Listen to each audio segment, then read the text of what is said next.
Okay. Good evening, ladies and gentlemen. I'd like to call to order the regular meeting of the Council of the Corporation of the Municipality of Kincardine at 5 o'clock on November 8th, 2023 in the Council Chambers at the Municipal Administration Centre. Roll call this evening. Deputy Mayor Clark. Present. Councillor Blackwell. Present. Councillor Kavanagh. Present. Councillor Hinchberger. Present. Councillor Kennedy. Present. Councillor Prenger. Present. Councillor Steinhoff-Gray. Councillor Stewart. Present. And I'd like to acknowledge our members of our senior and administrative staff that are here this evening. And we have a number of members of the public in the gallery this evening. Councillor Prenger, please. Or Councillor Hinchberger this evening. Okay, thank you. Thank you, through you, Mayor. We would like to begin by acknowledging that we are meeting on the traditional lands and treaty territory of the Saugeen Ojibwe Nation, which includes the Chippewas of Nawash Unceded First Nation and the Chippewas of Saugeen First Nation, whose ancestors were the first to inhabit, care for, and live on this land. We recognize and deeply appreciate the contributions that Indigenous peoples have made, both in caring for this land and shaping and strengthening this community, our province, and our country. As a public service organization, we're dedicated to learning and acknowledging Indigenous history and culture, and are committed to actions that move us towards a journey of truth, healing, and reconciliation with the Saugeen Ojibwe Nation, the Métis Nation of Ontario, and the historic Saugeen Métis. Thank you, Councillor. Are there any amendments, additions, or deletions to or from the agenda that council members would like to propose? And I'd like to remind you to disclose any pecuniary interest now or as it arises during the meeting and the nature thereof. Now we have a resolution to adopt the minutes from regular and special meetings of council, that the minutes of the council meeting held on October 25, 23 be adopted as printed, moved by Councillors Kavanagh and Stewart. Any discussion? All in favor? And that's carried. Matters for public participation. We need a mover and seconder that we move into the Committee of Adjustment meeting and upon completion return to council. Moved by Councillors Blackwell and Hinchberger. All in favor? And that's carried. So I'd like to call to order the Committee of Adjustment meeting of the Council of the Corporation of the Municipality of Kincardine at 5:03 on November 8th, 2023 in the council chambers. Roll call remains the same. I'd like to remind council members to declare any pecuniary interest in the general nature thereof now or as it arises. And with the adoption of minutes, we need a mover and seconder that the minutes of the Committee of Adjustment meeting of September 13, 2023 be adopted as printed. Moved by Councillors Stewart and Steinhoff-Gray. Any discussion? All in favor, and that's carried. As we begin, there's opportunity for any members of the public to be included in the communication distribution. There are sign-in sheets at the back, and just because you sign in doesn't mean you have to speak or anything. It just means you're on the distribution list.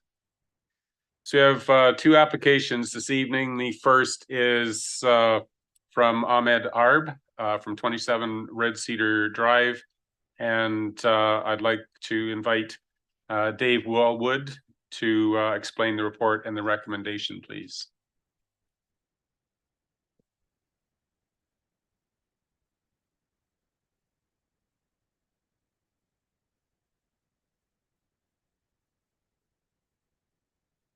Mr. Wallwood, you're on mute. Is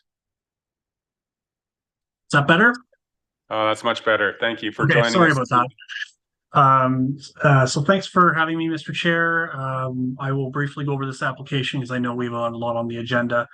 So this application, A32, is intended to permit the reconstruction of a cottage on lands located at 27 Red Cedar Drive, and that is located north of the town site of Kincardine in the shoreline community.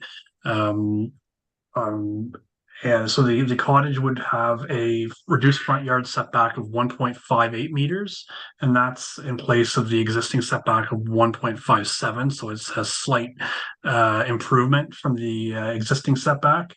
The application also requests a reduction in the lot coverage requirement, an increase in the lot coverage from to 15%. To permit the reconstruction. So they're going to be going from, if you look at my report, there is a picture of the existing dwelling. It's quite small. They're proposing to reconstruct a two-story dwelling on the footprint, and that would bring the dwelling into greater compliance with the bylaw. The intent is also to avoid further encroachment into the environmental protection zone located behind the property.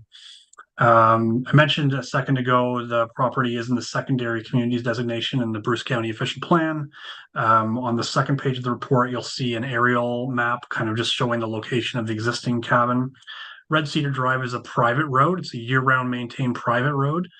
So there are no full services at the property, although there is a requirement if municipal services are ever extended to the area that the dwelling would connect to those. So I'll just go over some of the planning issues. I'll also draw your attention to the proposed site plan that's on the third page of my report.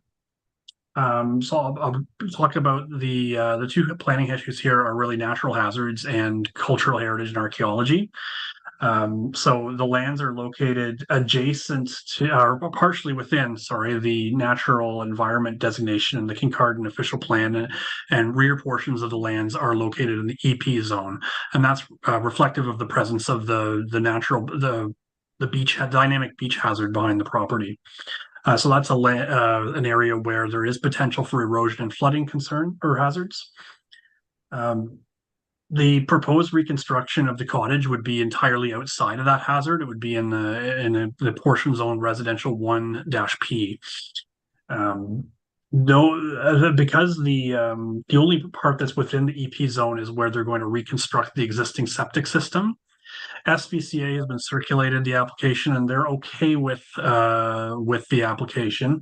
They have noted that a permit would be required for the reconstruction of the septic system, although the one is not required for the dwelling itself.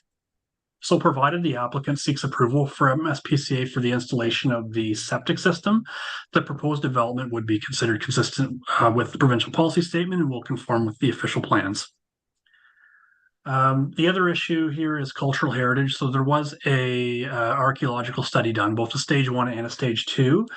As a result of the stage 2, the study's author recommended that there's no archaeological resources on site and there's no further assessment required. Those site studies have been circulated to Saugeen Ojibwe Nation, and as SON has no further comments or concerns regarding the application. One of the conditions you'll note in the decision package is that the applicant provide a copy of the acknowledgement letter from the ministry, and that's required to confirm that the study has been indeed deposited in the registry of archaeology studies. So going through the 4 tests of minor variance, we've reviewed this application in light of the 4 tests, and we're satisfied that the application maintains the general intent and purpose of the official plan. It is located in a residential area where this sort of redevelopment of cottages is common. The planning issues, archaeology and natural hazards have been addressed, as I just alluded to. So we're satisfied that the intent is maintained there. Moving on to, does the variance maintain the intent and purpose of the zoning bylaw? The lands are zone R1P, which is a zone that's for lower density residential uses in this area that is largely partially serviced, except this particular property is privately serviced. That zone requires the property to enter into a limited service agreement with the municipality, but just because it is on a private road with partial services. So that's one of the conditions in the decision package as well. So the proposed development complies with most of the requirements of the R1 zone. Relief is requested to permit the front yard of 1.58 meters and to permit the lot coverage of 25%, where the maximum is 15%. This redevelopment will bring the property into greater compliance with the zoning bylaw. And it's our opinion that this application maintains the intent and purpose of the zoning bylaw. Likewise, is the application desirable for the appropriate development of land? The surrounding land uses are all very similar: cottages and year-round homes. It's not uncommon for there to be other similar redevelopment proposals in the area, and it's our opinion that it maintains that the application is appropriate for the development of land. Moving on to the minor test, the requested relief it improves the setback from the roadway and continues to ensure that the new house avoids the environmental protection zone at the back.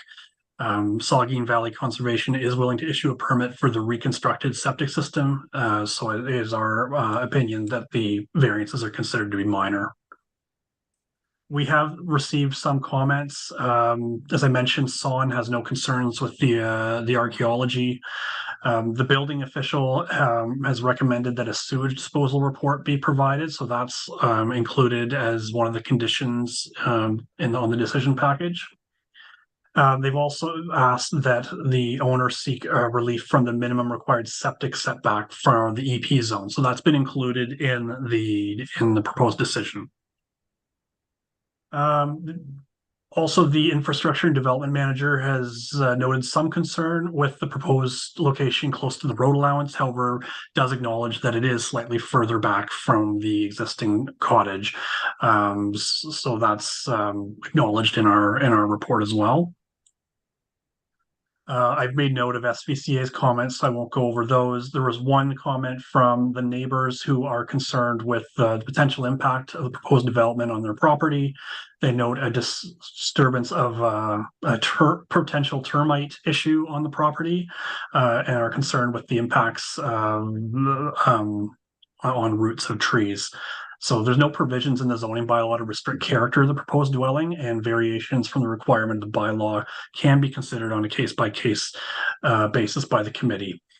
The concerns related to the termites aren't really planning matters that can be addressed through this process. So that's the end of that report. If there's any questions, I'll turn it back over to members of the committee. So thanks very much. I'm done. Thank you, Mr. Wellwood. Moving on, are there any presentations from the applicant? Is the applicant here desiring to make a presentation? Apparently not. Okay. Are there any presentations from the public? And we did have one request from Jim Ellis. Is there anyone on Zoom, or is Mr. Ellis here? Okay. Are there any presentations from the public? All right, questions and clarifications from the committee. Any from council members? Right, we have a resolution. We do mover and seconder that the Committee of Adjustment approve the minor variance A 2023-032 for Ahmad Harb. Just to note, the spelling of the up here and down here are different, if that makes a difference for the clerk.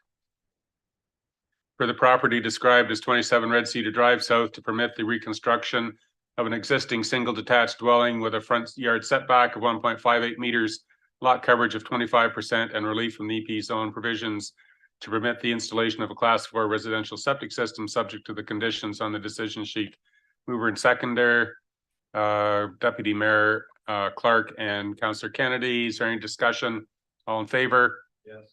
And that's carried. Our second application tonight is for Tim and Vangie Watson, 3 Lois Street in Tiverton. And once again, I would invite our planning report presentation from Mr. Wellwood, please. Welcome back, David. Thanks. So this application is a little less complicated than the other one, in our opinion. It's to permit an accessory structure in the front/exterior side yard. This property is located in Tiverton. It's at the corner of Lois Avenue and Conquergood Street. The request is for a reduced side yard setback of 5.8 meters instead of the required setback of 6 meters. So currently the zoning bylaw prohibits the placement of accessory structures in a front yard or an exterior side yard. Due to the location of the existing dwelling, which is closer to the rear yard, there's not enough space on the property for a garage to be built anywhere else other than the front yard or the exterior side yard. In this case, this is a corner lot, so both the front yard and the exterior side yard definitions are applicable here. So the requested variance is really to allow flexibility in order to site the location of a future garage. If you have a look at the air photo on the second page of my report, you'll see that the proposed, and then you'll see the site plan on the third page. You'll see that the proposed garage would be on the kind of the northwest side of that existing driveway. The builder has confirmed the building is located outside of the site triangle that's required at the intersection, and that was one of the comments from the chief building official, was just to make sure that that building is located outside of that site triangle. You'll also see a picture of the property from a site visit on the fourth page of the report. So you'll see kind of an area that's cleared, has some trees that are fell, and that is the location where the proposed garage would be constructed. There's also in the report appended to it, you'll see a diagram or an image of showing the height and the design of the proposed structure. So going through the official plan, residential uses and accessory buildings are permitted. We're satisfied that this maintains the general purpose of the official plan and zoning bylaw. There are other examples of properties with accessory buildings in the front yard, in the general area. The application is appropriate for the development of the land. It improves the ability to store vehicles off the street. And it is our opinion for that reason, for all those reasons mentioned, that this application is considered minor. So we recommend the approval of the application. And the only comment we did receive that I previously noted was from the chief building official regarding just making sure that building is outside the site triangle, and we have received confirmation from the builder that this will comply. So I'll turn it back over to you, Chair, for any questions. And as noted in your report, it satisfies all 4 requirements of the minor variance. Right on. All right, are there is there any presentation from the applicant? Is Timur Vanji here? Any presentations from the public regarding this minor variance application? It sounds funny, but you got to ask it more than once. Is there any presentations from the public regarding this minor variance application? Questions or clarification from council members, from committee members, excuse me? All right, we need a mover and seconder that the Committee of Adjustment approve the minor variance A 2023-043 for Tim and Vanji Watson for the property described as 3 Lois Street to permit an accessory structure in the front exterior yard with a reduced side yard setback of 5.8 meters on the subject lands, subject to the conditions on the decision sheet. Moved by Councillors Kavanaugh and Prenger. Any discussion? All in favor? That's carried. And mover and seconder, the Committee of Adjustment adjourns at 5:19. Moved by Councillors Stewart and Blackwell. All in favor? That's carried. So now we're back into our council meeting.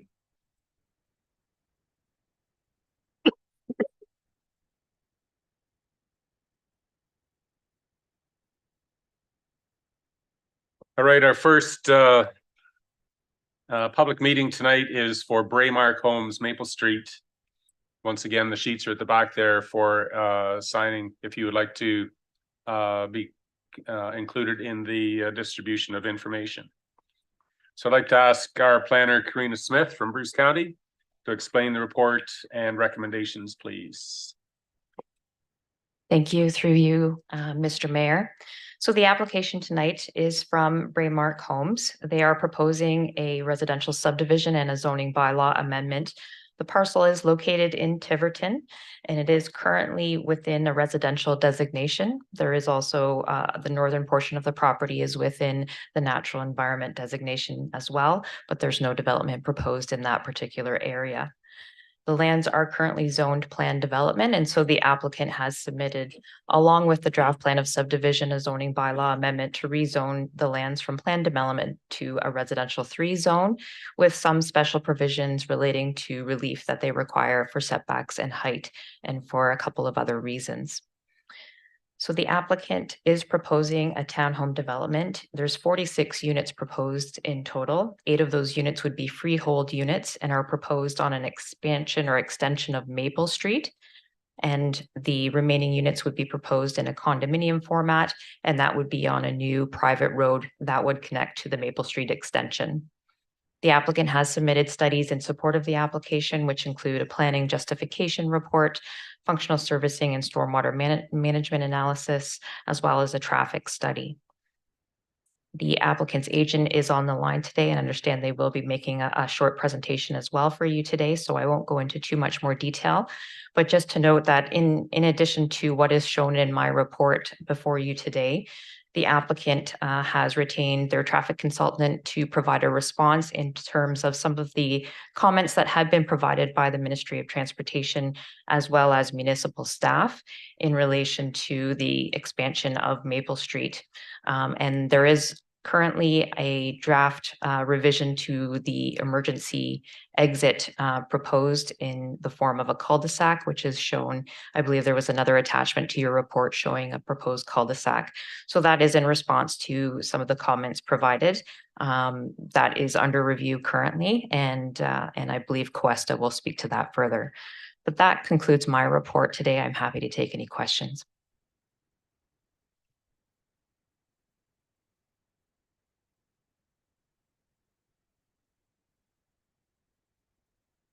All right, thank you for your presentation, Karina. At this point, I would ask for a presentation from the applicant. We have 3 noted here: Cuesta Planning, Keith Raycroft, and Alexander and Chris. If the representative from Cuesta Planning, are here or online? I am, yes. Thank you, Chair. Excellent. Welcome. Your turn to talk. Thank you. Wonderful. I did have a bit of a visual presentation that I think staff is going to help me out with. That will just take us through some of my main comments. Great. Thank you very much. So thank you very much, everyone. Good afternoon or evening. For those of you who don't know me, I'm Genevieve Scott. I work at Cuesta Planning Consultants, and we were retained by Braymark Homes to prepare the subject application, which is to permit a residential townhome development on the subject lands, which are legally described as Part Lot 84, Registered Plan 210 in the geographic village of Tiverton. So with me here this evening is Mr. Keith Raycroft from Braymark Homes, and he is on the line to address any questions that would be related to mainly to the housing types that are going to be proposed at the site, and any general information that council or members of the public or staff may have in regard to Braymark Homes and the type of work that they do. As well, there are staff members available from Meritech Engineering, or the project engineers. They're also on the line, and they will be available to answer any questions that would be related to any of the proposed servicing of the site, which would include the water, stormwater, as well as any of the transportation infrastructure. So if we could just slip to slide 2, thank you. So the proposal itself will include the entire parcel, and it will consist, as Karina noted, of 46 townhouse dwelling units, all on full municipal services. There will be 38 townhome units within 5 buildings that will be located in the condominium block, and that's going to be accessed by a common private road. And on the other side of the Maple Street extension, there will be 8 dwelling units, which will be freehold units. The site itself is approximately 1.3 hectares. As staff mentioned, Maple Street will be extended onto the subject lands, and it's now going to terminate at the east property boundary in a cul-de-sac.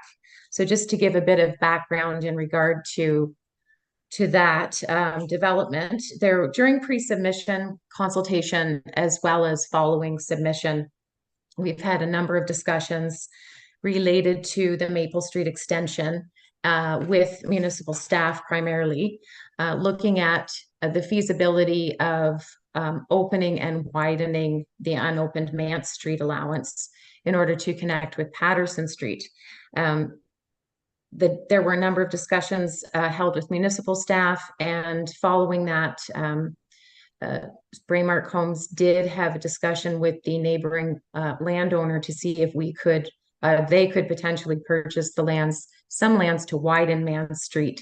Unfortunately, nothing came of these discussions, and so a different road design is now before you today, which does end in the cul-de-sac approach. So the Maple Street extension will split the lands, and as I noted, the freehold townhouse dwellings, they will directly access Maple Street on the south side of this extension. And then there will be a U-shaped road, which has 2 accesses on the north of Maple Street, and that will service the 38 dwelling units under the plan of condominium. So currently, what we have applied for is one draft plan of subdivision. There will be 2 phases. The first phase, after the extension is built out, will be the freehold units, and the second will be the condominium units. And as part of that approval process, we will be required to submit either a condo conversion or condo exemption application as part of the condominium application itself. Next slide, please.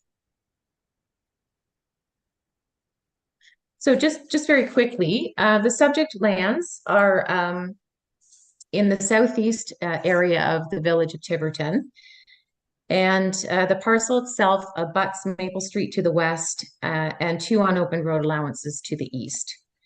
There are no structures on the property right now. It's primarily grassed. It contains a number of trees and is partially enclosed by some fencing.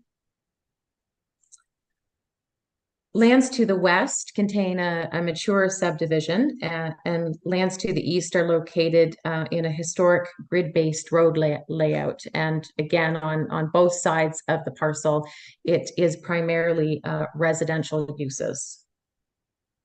Lands to the west, sort of southwest of the parcel, have been historically agricultural used, but are now also proposed for future residential use.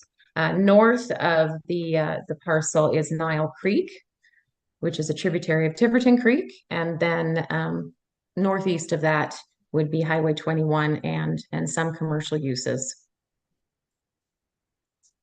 Next slide, please. So just a quick look at the current policy and the required approvals. As the planning staff report noted, the subject lands are designated primarily residential, and there is a portion in the northwest corner that is designated as natural environment and wellhead protection area. That portion of the site will be protected. All development on the site will be set back from these designations. The current zoning on the property is a planned development zone, and we would be looking at an R3 special zone which would permit the townhouse use and allow for certain site-specific exceptions. The next slide, please. So there were a number of, in addition to the draft plan of subdivision itself, there were a number of background reports that were prepared in support of the application, as staff noted earlier. So there was our planning report, the servicing and stormwater report, transportation impact study. We also looked at source water. So there was a source water protection letter that was prepared and the archaeological assessment.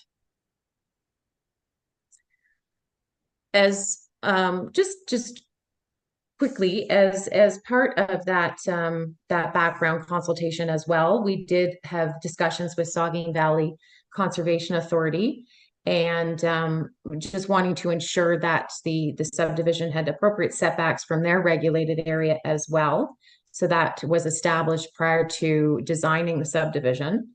And as part of the archaeological work, there was consultation with SON done in advance of that field work as well. With respect to the traffic reporting, there was terms of reference that were circulated to Kincardine, Bruce County, and MTO prior to that study being completed as well.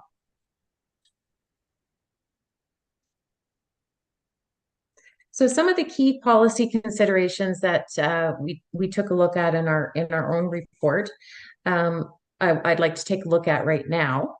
So the first one is section 1.1.3 of the provincial policy statement. And this is where the provincial policy directs municipalities and approval authorities to direct most growth to settlement areas.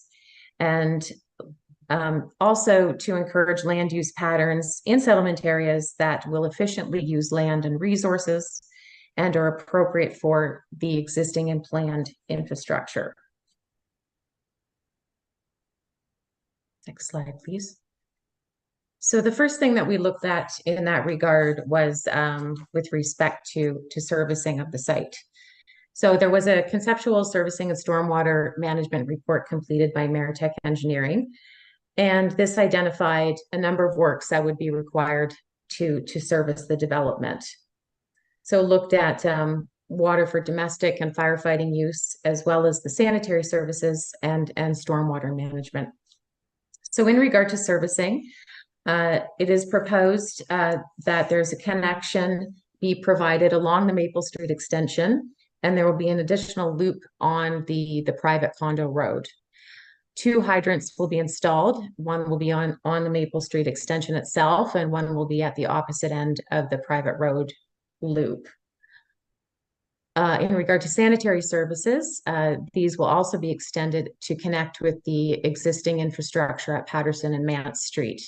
And there'll be a 200 millimeter pipe diameter proposed that will connect to a larger pipe at Mance and Patterson.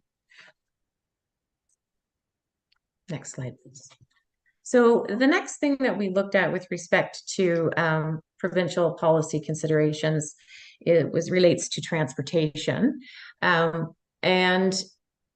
1.6.7 of the PPS indicates that transportation systems must be provided that are safe, energy efficient, and facilitate the movement of people and goods, and appropriate to address projected needs. So a traffic impact study was completed by Paradigm, and it took a look at potential impacts on adjacent intersections, on existing local roads, as well as the county and provincial roads. Primarily it looked at Smith Street and Bruce County Road 15 primarily. There was no background data, so there was on-site traffic counts that were conducted, and then they converted that data to reflect a peak summer travel period. Based on the 46 dwelling units, it was determined that there'd be about 37 trips in the morning and 40 at night. And these trips were added to the background data. The impact study confirmed that there was no need to, not necessary to improve any of the study intersections until 2034. This report, as Karina noted, has been supplemented recently as part of the comments that we received from the municipal staff. They did request that our traffic engineer take a look at the Fast Holdings development that is being proposed to the southwest of this site and consider the traffic that would be generated from that location. So that was completed, and that information has been sent along to the municipal staff for their review.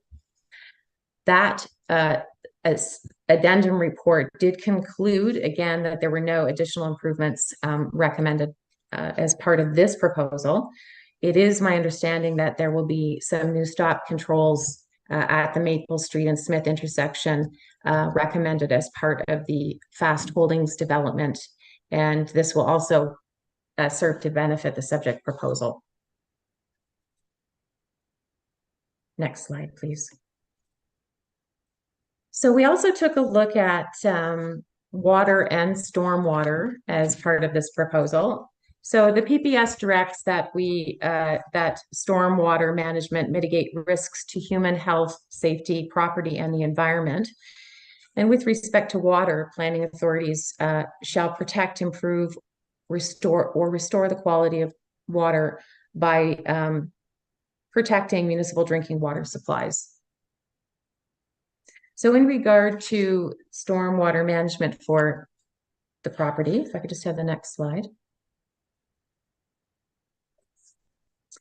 The stormwater management is going to be split into 3 different areas because of the topography of the site. So the condo unit will be served by an underground catch basin system, and then there will be 2 outlets. There'll be an oil and grit separator, and then that there will be 2 outlets that will outlet toward the regulated area north of the site, and that's primarily to deal with 100-year or regional storm events.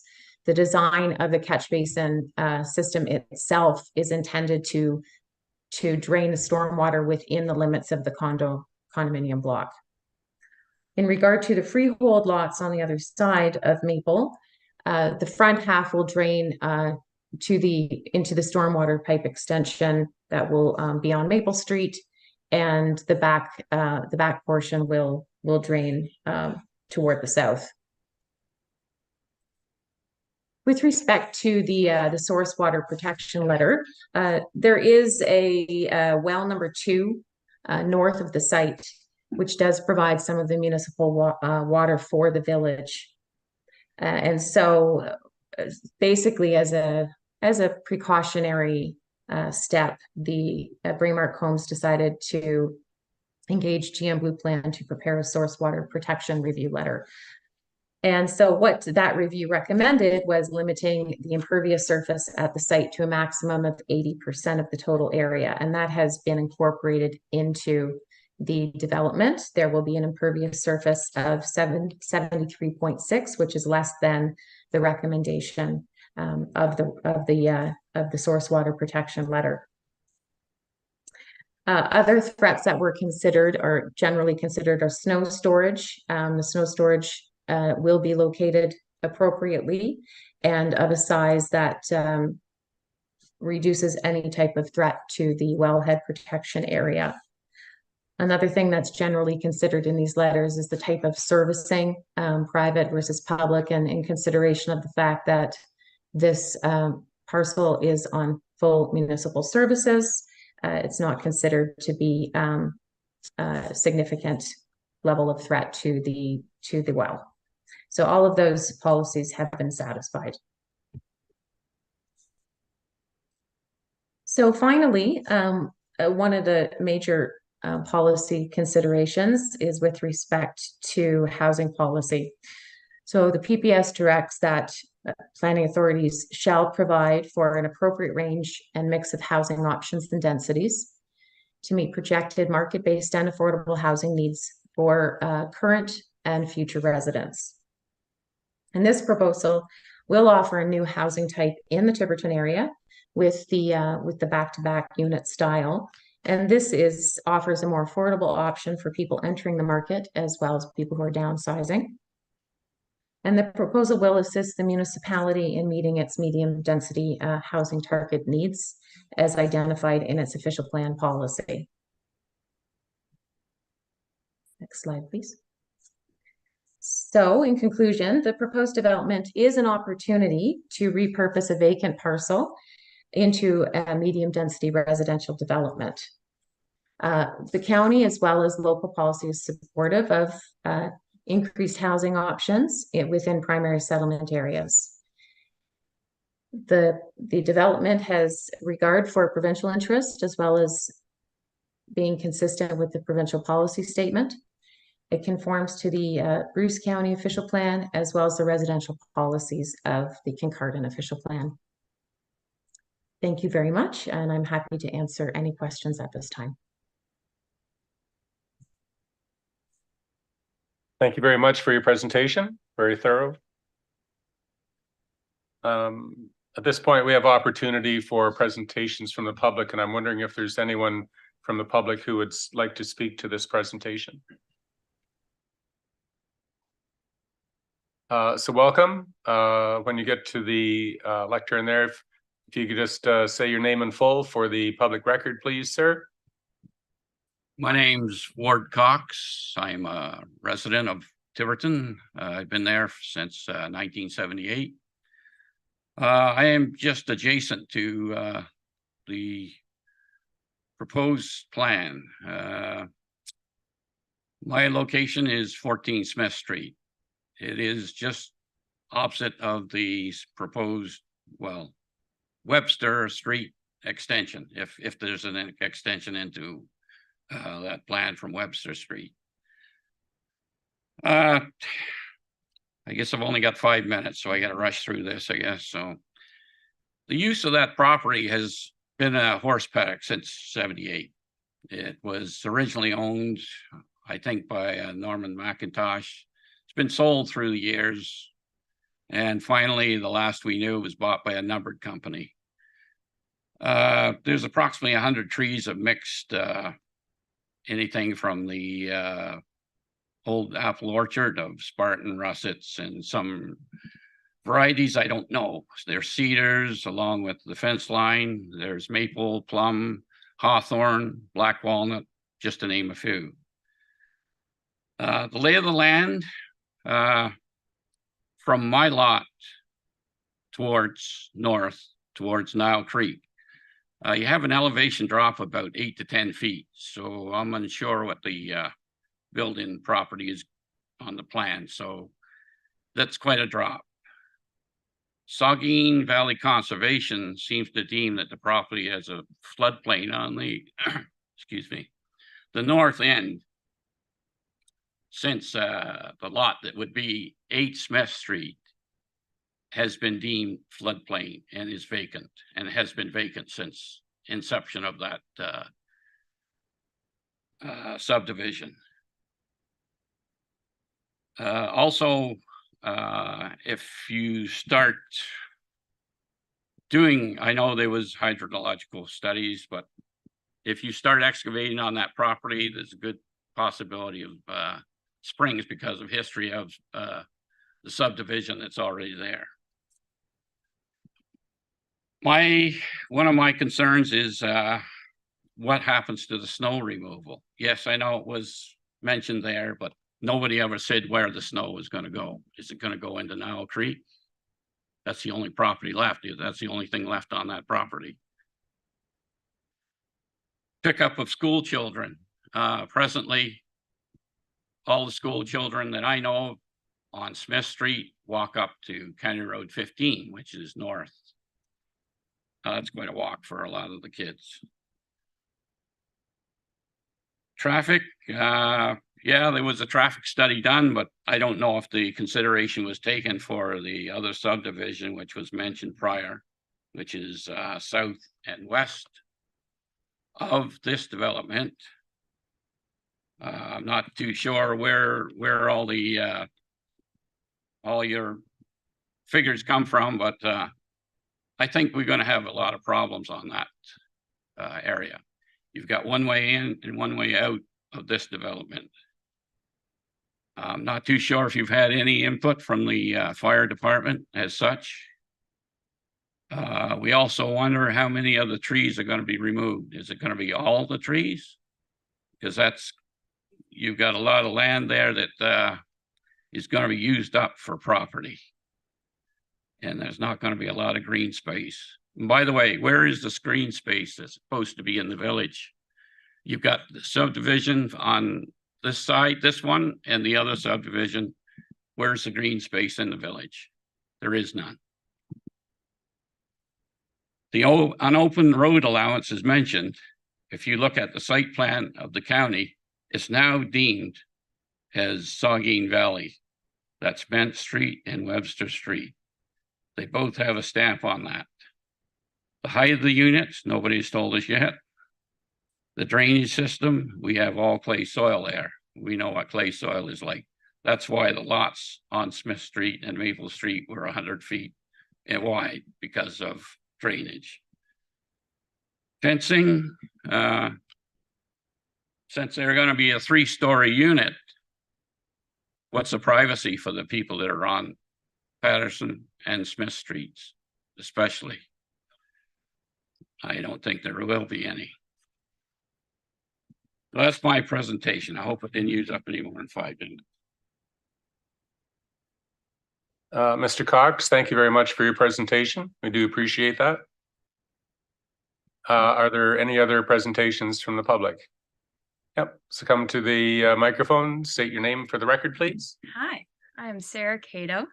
I live on 10 Smith Street. I'm his neighbor. I've lived in this subdivision for 28 years. I was born in Kincardine. I'm pretty upset with, first of all, the traffic. I think that is bogus. I think that study is very not accurate.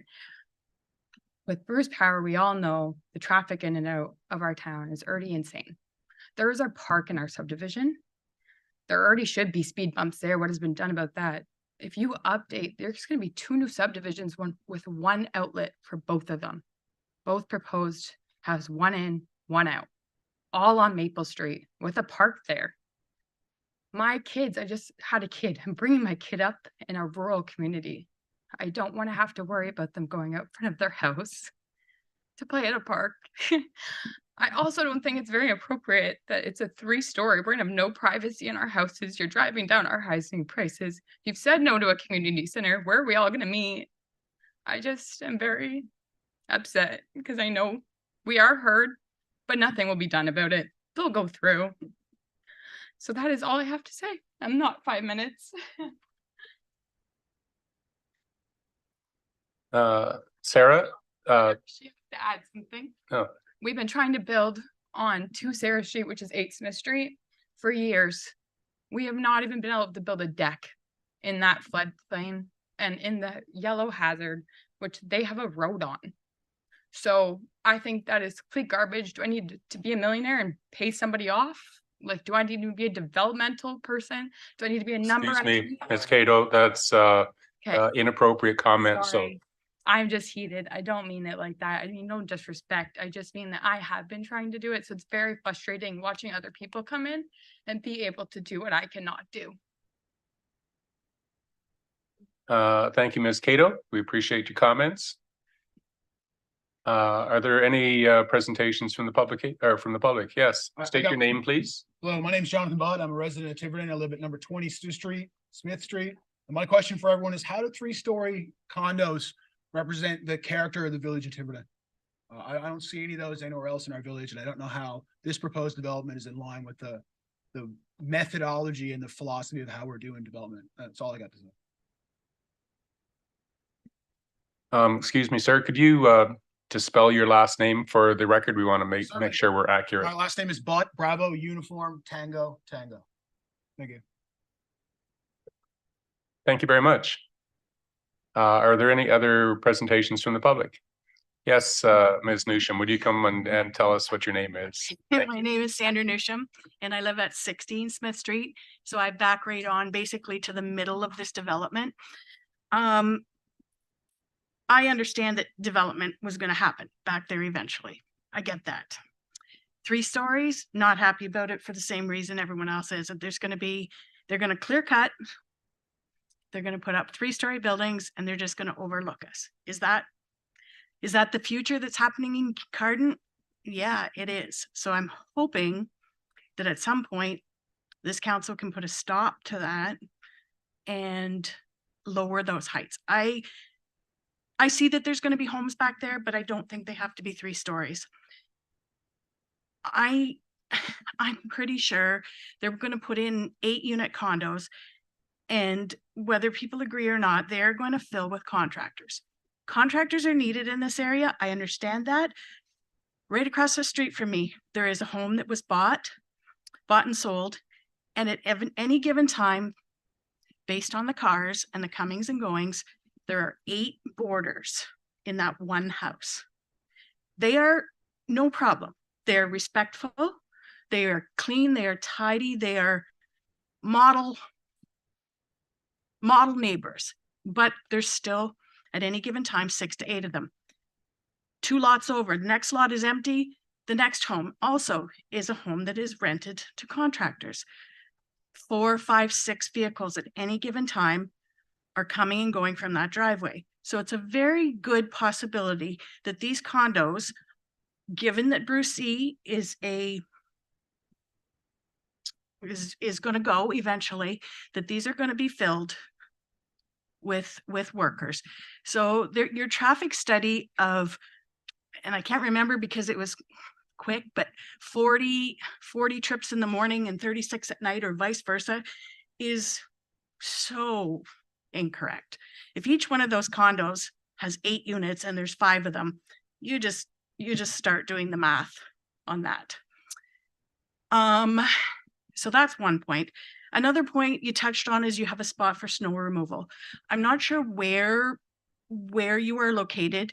I'm not sure if you realize how much snow happens in that subdivision. That subdivision gets full of snow. I think the Kincardine Works Department will tell you we have a lot of snow on that street. I don't know where you're going to put it, because looking at the site plan, your roads go right to our fence lines. So you're going to plow it off the road, and I'm not sure where you're going to put it. So if you've covered that and you think you can find a place for it, in the spring, when it starts to melt, I can guarantee you that you're going to have flood issues. There are natural springs underneath that field. We've been in our home for 29 years now, and every spring, my backyard floods. I'm not talking 3-4 inches. I'm talking 1 foot to 1.5 feet of water that encroaches 40 to 50 feet into my backyard from that field. We call it the horses field. And the horses field in a lot of places is flooded as well. It goes down, it eventually goes down, but for a good week and a half, we are flooded. My backyard is also lower than this proposed development by, I don't know, I have no way of guessing. When I look across, it's probably easily 3-4 feet higher. So are you going to build at that height, putting me even lower for more runoff? I don't know. I don't know how you decide at what land height that your development is at. And then the last thing is you're building in a village. You're not building in a city or even a town. You're building in a village, and you seem like you want to break every single rule about how much space you're using and how close to the fence lines you're going and how high you're going. It seems like there's not a couple of things. You're breaking every set rule, and that's disappointing. Like, I think behind my house and Mr. Cox's house, they have a parking lot that I think is going to come right up to our fence. So I guess I just have to ask that if we know that development is going to happen, then please look at it and appreciate what Tiverton is and what type of development would be best for Tiverton moving forward, and allowing progress, yes, but don't try to pave every single part of that property because I think problems will just occur, especially if it's a private road, so that the municipality will not have any jurisdiction over the private road once you approve it, is how I see it. So thank you. Thank you very much, Ms. Newsham. Are there any other comments from the public, please? Yes, please state your name for the record, sir. Hi there, it's Kawa Hassan, Hassan. I'm from Tiverton. I just have a real quick common sense question. Would it not make sense for Maple Street to be extended to Highway 21, considering there's another development coming up in the area? With people having concerns for traffic flow, one in and out can be a concern in the future. Probably something you've thought about. I just want to bring it up to see if we can address that. Thank you very much for the question. Just for to reemphasize, this is information only this evening. There's no decision going to be made about the application this evening. Very specific in the agenda that is just for information. It is the public meeting part of this application. And once again, if your name is on the sheet there in the back table, Mr. Hassan, then through our planner, these questions will be directed to the applicant, and it is our intention to receive an answer for the concerns that are raised by the public. There are concerns that are character and nature that are kind of difficult to be specific about, but questions regarding transportation and stormwater management should absolutely be addressed in the application. So if you make your address available, we can forward those answers to you as part of the circulation. Are there any other questions from the public regarding this application?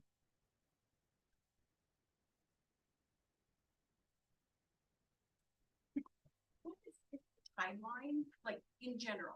Is there a timeline on this proposal? So the question is regarding the timeline for this proposal, the application, and when we might be receiving the zoning bylaw recommendations. Could you speak to that, please, Karina?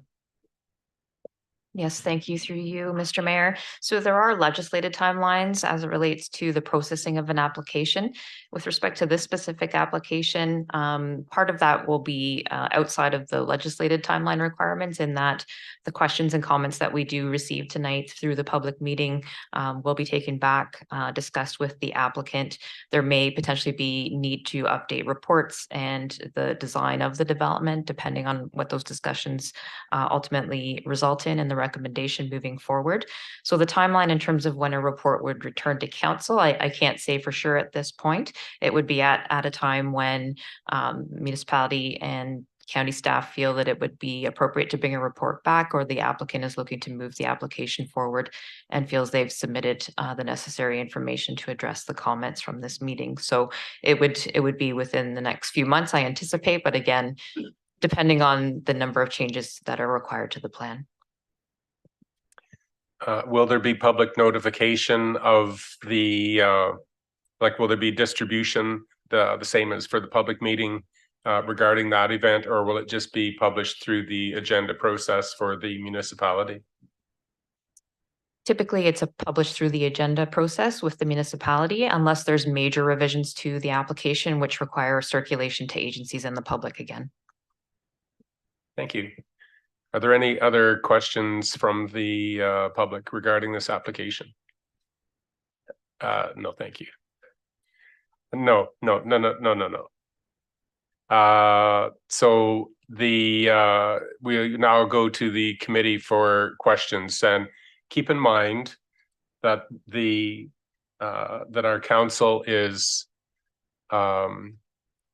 best guided by the planning application process. It's I appreciate culture, and I appreciate form and character and all those sorts of things, but we know that if we challenge an application for cultural or non-legislated reasons, then we get in planning troubles.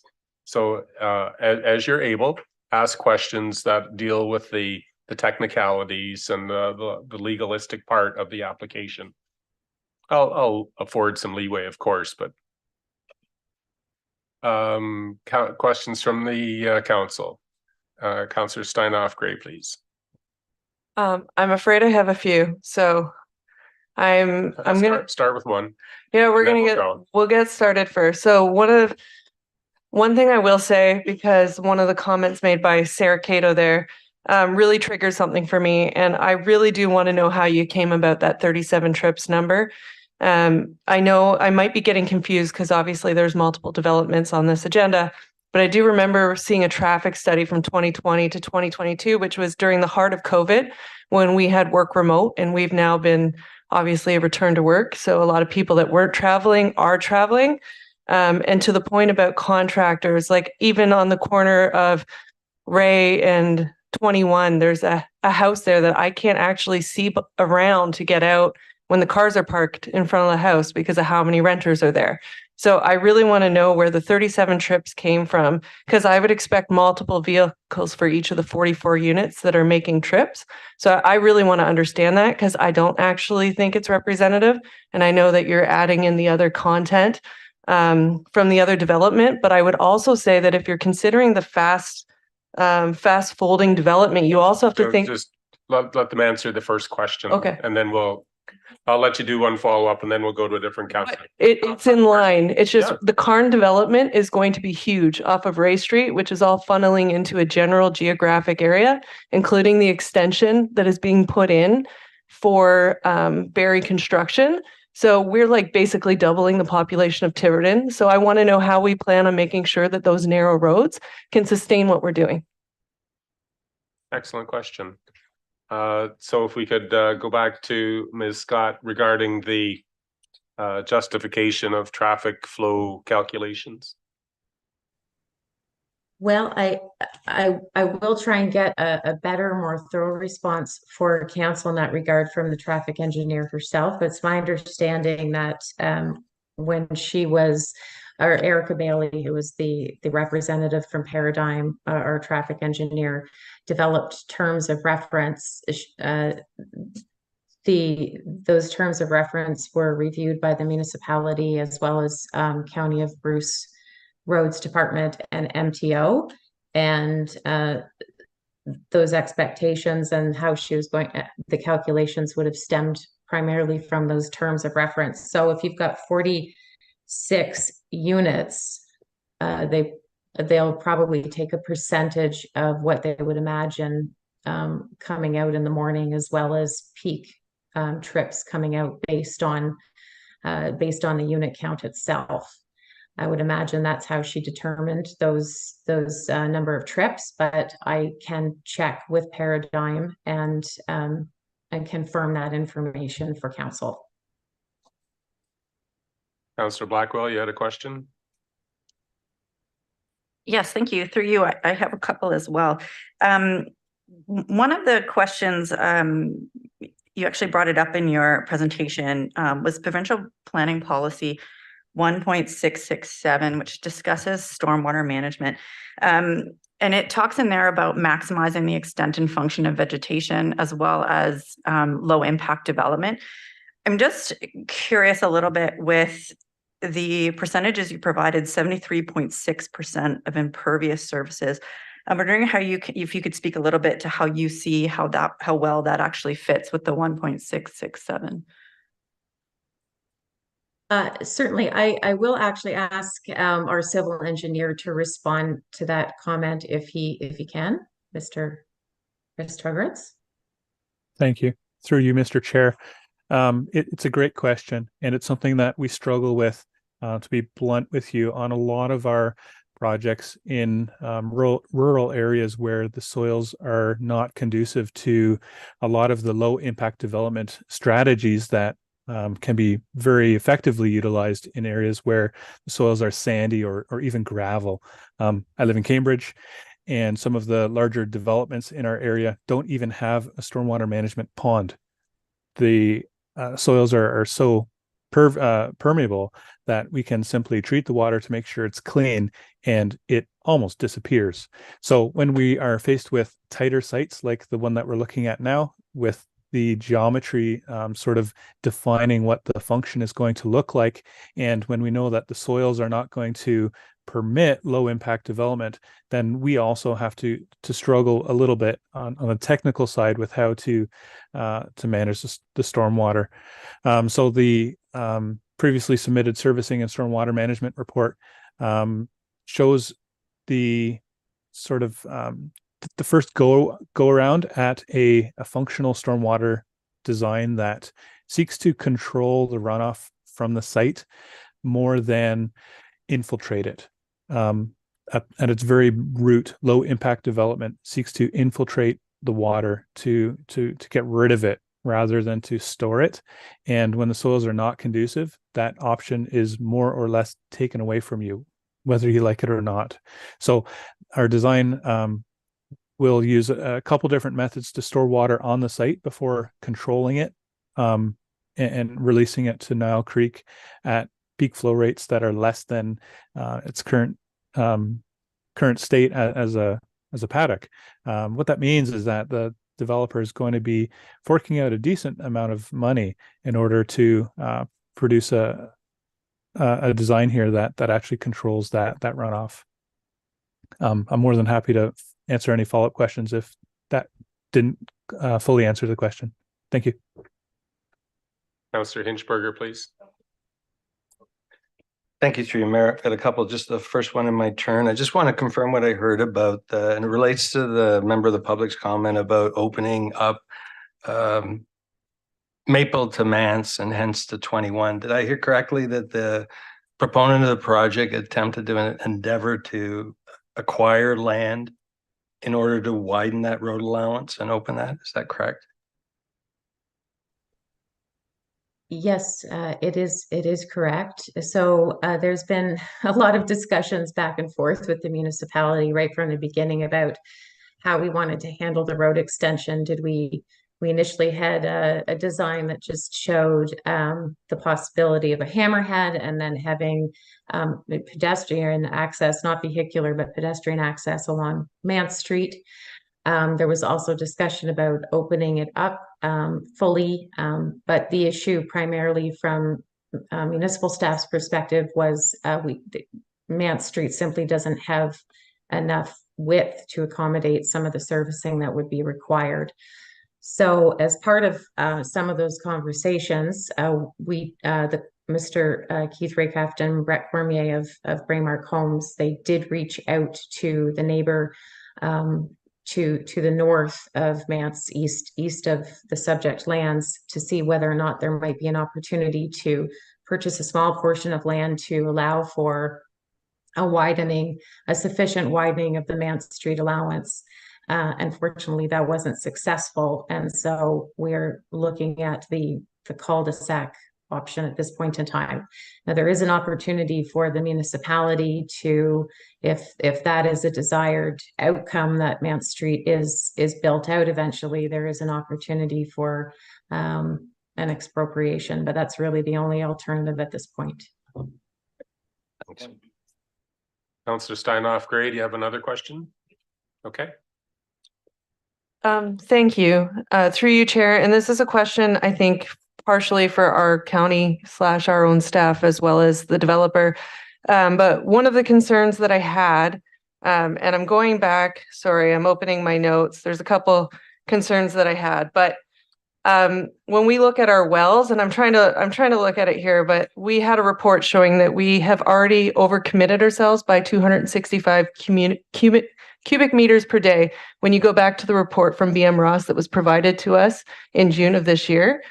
And so they had suggested that we should be quite cautious in what additional capacity we are approving. And when you look at the wells, both Dent Well and Blair, if I'm remembering correctly, when you look at our wells, though, the one is at capacity. Even if we were able to get increased permit, It doesn't sound like there's capacity there. And then the other well, when you look at the report that was provided to us, is behaving in such a fashion that one would believe it's less efficient than we originally thought.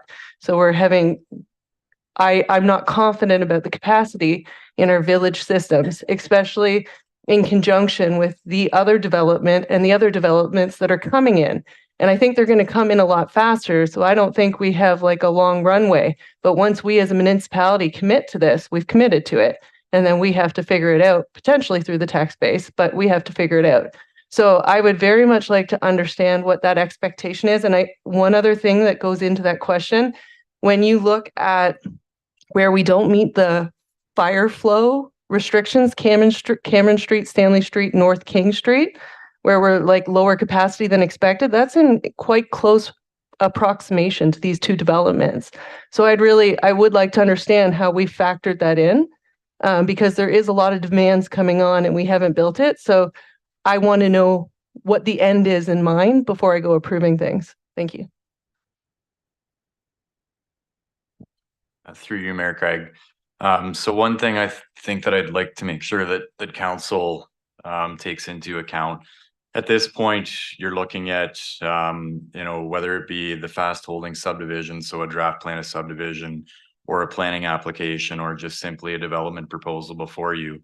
You're just looking at things from a conceptual level. As we advance through a development process, we will be entering into subdivision agreements, site plan agreements, and through that, doing any of the technical studies to understand what their servicing requirements are. And so with that and through that advancement and that dialogue back and forth with the developer, we would be communicating to them that here are either the capabilities or constraints within our systems.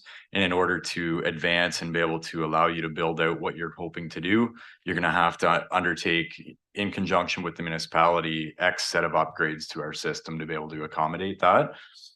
So I did share with council earlier today. I did chat to BM Ross because BM Ross did our water and wastewater master plan, which does drive home some of those numbers and the thresholds and constraints that are going to be forthcoming with the system. And that's in terms of the grand build out of the opportunities within kind of those planned growth areas.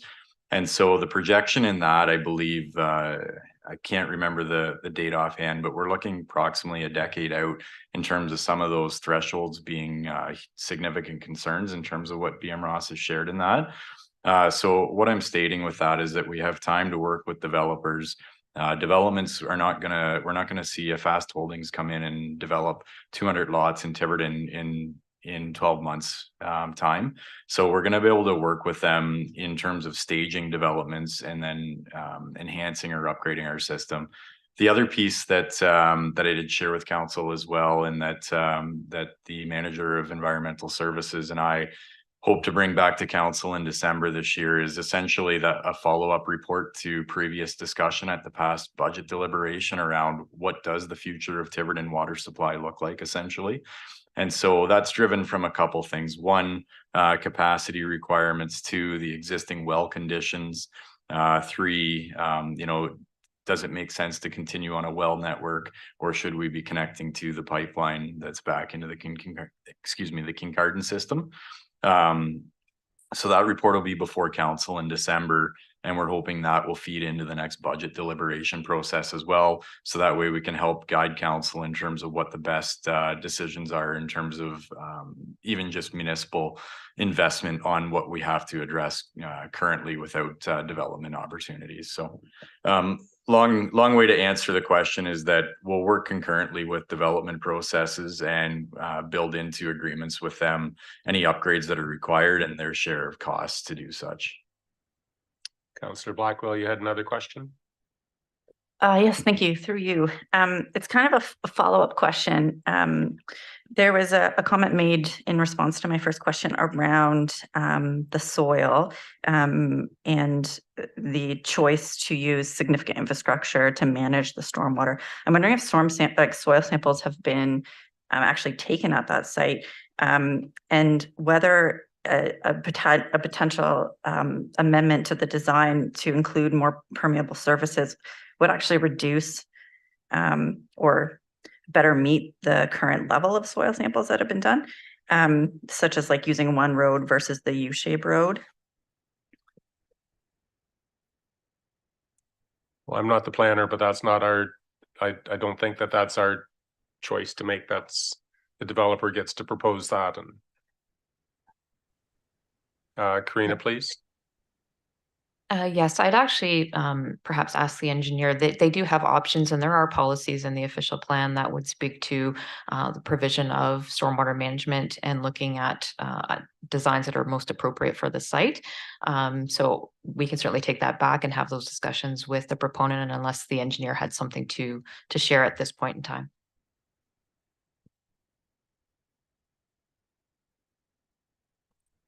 Councillor Prenger, Kavanaugh.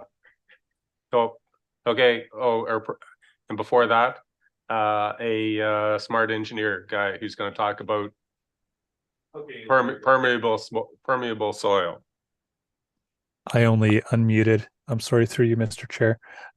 Just to acknowledge that the question is a very good one, and that indeed, as we continue through the design process from conceptual to preliminary to final and approvals, that indeed, as we understand more of the site, as we get geotechnical information and most likely hydrogeological information to understand the focused water in the soil, especially in the spring conditions that we heard a little bit from neighbors tonight.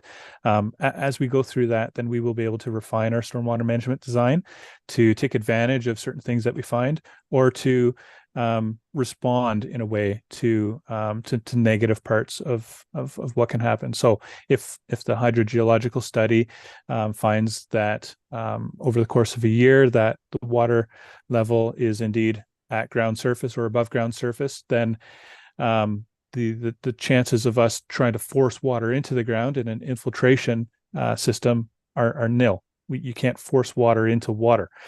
So then our system indeed reverts back to the current idea of store the water, take care of the water, keep it separated from the natural system until it's been cleaned and controlled, and then discharged to Nile Creek in a very small flow rate. If we find that the seasonality of the water level is immense, and through a lot of the summer and fall months the water table is low, then we can look at incorporating some of the LID techniques and infiltrating water through the months where the water level is lower, as a way to not just ensure that the aquifer is still maintained, but as a way to improve the design for the site. So I appreciate the comment, and I have no real answer other than acknowledging that it's a really good comment, but that as we go through the design steps, we will think about things, hopefully as smart as the question is, so that we can refine the design to make a really good one. Thank you. Councillor Prenger, please. Thank you, through you, Chair. I do have some concerns about the stormwater management. So just to preface my question, I've read some things and then heard some things tonight that are sort of conflicting. So I'd like clarification. And I think that'll probably come from our Mr. Engineer, Chris T. I'm sorry, Chris, I cannot read your last name. It's so tiny on the screen. So I heard that we're going to outlet to the Nile River. However, the conceptual plan suggests that we are not going to outlet to the river. We are outletting at the property boundary, which will have our stormwater management or our stormwater running across the adjacent open property to the river, potentially negatively impacting neighboring properties, which I don't think is an acceptable approach. I'm curious, I know Saugeen Valley, their comments suggest that we take it directly all the way to the Nile River. And they also recommend that quality and quantity control apply to the entire property. And you also touched on that, that we're going to contain and treat the water, which is wonderful. However, recognizing it's conceptual, I'm hoping maybe the concept will change if we're going to apply that principle to the entire property, because my understanding, I can't see the plan, the stormwater management conceptual plan right now. The link is no longer, it's expired, so I can't bring it up at the moment. So I can't really remember, but my understanding is that quality and quantity control is not proposed for the entire property. So I'd just like to know if we're going to change that concept and address those two things.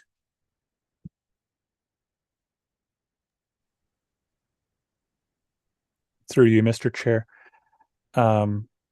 Indeed, nothing gets by the sharp-minded, and I want to thank you for the comment and for giving me a bit of an easy lob ball, maybe. And I also want to point out that the process so far, working with the municipality and with the municipality's engineers, BM Ross, has been fantastic. They are eager to work with us and to share information and to find out the answers that we're looking for, so that we can proceed down this road together to find a good solution. So as you pointed out, there was some slight conflict between what I was just saying and some of the slides that you saw earlier this evening. And the reason for that is not because of anything, probably, except for the fact that as we continue to go through our conceptual design right now, we're still learning things. So one of the things that we learned from BM Ross, I'm going to say probably a month and a half or 2 months ago, when we met with them and then they did some follow-up, is that the storm sewers that are on Paterson Street and Smith are older and not overly large. They were designed to take the flows that they needed to and nothing more. That's good practice. That way the municipality isn't spending more money on big pipes for no reason. So that, combined with the fact that the Maple Street extension is no longer proposed to punch through essentially and tie into Mance Street and then to Paterson, has changed the layout of the street facing freehold townhouses on the south side of the development. Basically, it's pushed them a little bit further to the south from our first conceptual design. All that is to say, as you have given me the lob ball here, the stormwater management design has been tweaked, and that has not been resubmitted yet, but it's been tweaked so that, sorry for that, the stormwater from the entire development is indeed going to go be controlled and then be discharged to Nile. This will require some coordination with the municipality in terms of drainage easements over the condo site, so that the municipality's water from Maple Street can be permitted to be controlled and cleaned in the condo site before being discharged. And like you pointed out, it also would require a little bit of coordination with the neighbor at 34 Main Street. And I can give a little bit of an update there, but I can't promise anything. We've already arranged for an on-site meeting with our neighbor to the north, and we'll be driving up on the 20th or 22nd, something like that, to talk with them about the drainage and to discuss whether or not a drainage easement on their land in between the site and the creek is a good idea for all the parties involved. That was something that was suggested in the agency comments. So we're going to carry that through into discussions and see where that leads. And our goal there is to find a solution that is good for the developer, for the municipality, for the conservation authority, and for the municipality as well. I hope I answered all the different parts of that question. Thank you. Councillor Kavanaugh, please. Thank you very much. Through the chair, this question goes to the planners. Many of my fellow committee members have answered or asked other very good questions. Mine kind of touches on the privacy aspect. The question that I have through the planners, through you, is that how much would this plan have to be changed or corrected in order to have the maximum building height meet the current permitted maximum as opposed to the proposed 12 meters?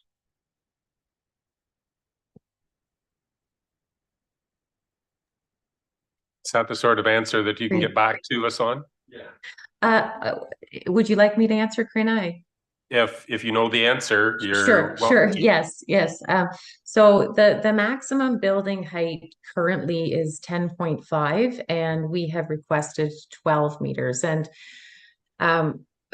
Raycraft might be able to speak to the height and the buildings details a little bit better than I can. But yeah, so it's about 1.5 meters that would be requested as an exception for height. And really that was made in an attempt, or requested in an attempt, to allow for a little bit of flexibility when they're building the units out. But I will let Mr. Raycraft speak to that as well.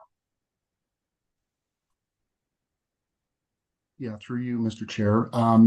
So with the 3-story townhomes, it gives us an opportunity to have the density that we need to make the site work from a cost perspective. From the design of the condo site, we designed it in such a manner that, and the reason for the back-to-back towns and the ring road is to separate. I think there's 11 to 12 properties that side and on each side of the east and west of our property. It allow quite a bit of increased separation between the townhomes and the adjacent properties. So the requirement from a setback perspective for the side yards is approximately, I'll use feet, 11 foot 10. And we propose on the east side 42 feet and on the west side 54 feet.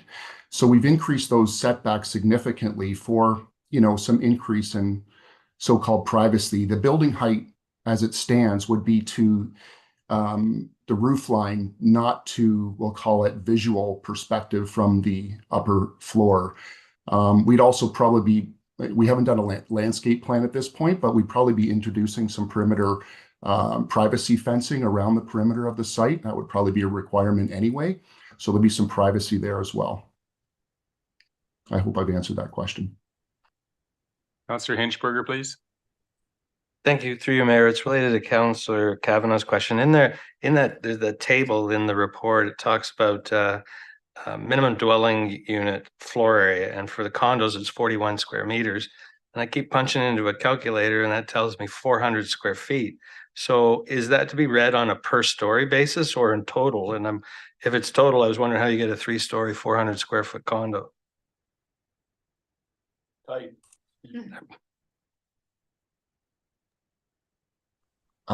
So I believe that's the minimum area. I'm not quite sure of that. Maybe Genevieve can respond to that, but we haven't designed the units completely yet. I would suggest that the square footages will be approximately between 1,100 and 1,350 square feet for both the street fronting towns and the condo towns. I believe that's going to be an approximate size for those. Councillor Steinhoff Gray, please. Thank you, through you, Chair. I'm actually going to circle back to stormwater also. I know you mentioned earlier that you had taken into account Fast Holdings. I could be saying it wrong. I apologize. I'm not looking at my notes right now. But it looked like they were outletting also to the Nile. So when you took into consideration the shared traffic impacts, have we also taken into consideration the fact that we're now going to have 2 different developments, and the one is much larger actually, outletting to the same river? Did we look at them in conjunction for that?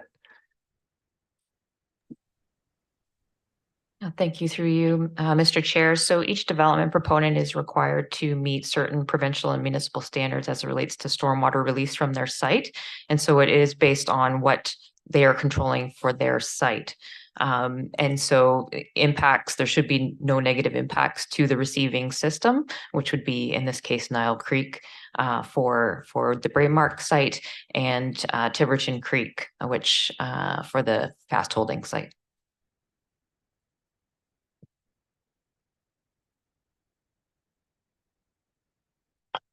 I'm gonna afford opportunity for each of you to ask one more question. We've been at this for like an hour now, and we have provided a lot of feedback, and we will have opportunity again. This is not the end of the discussion, it's just the end of the discussion this evening.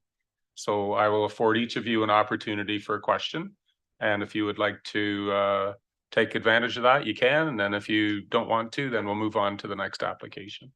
Any more questions? Councillor Stewart, you haven't spoken yet. Yes, and I think you're shortchanging, and I'll take that up with you later. My question is that. Excuse me, Councillor. Yes. I get the opportunity to direct the procedure of the meeting. So very good. Then right of order. Would we like to extend the discussion for another 15 minutes? Could I get a seconder to that?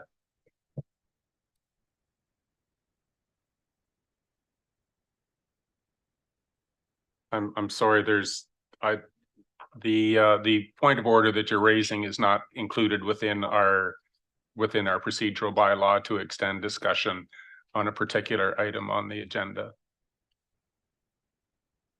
So Is that correct? Okay, I guess I only can ask one question and I'll have to wait until later on when this comes up again. My one question is that as we infill properties, we're getting very, very close to property lines and we're getting very close to development right on the property line. One of the things we're facing right now in the town of Kincardine is that we're starting to see trees that are right on the property lines being asked to be cut down.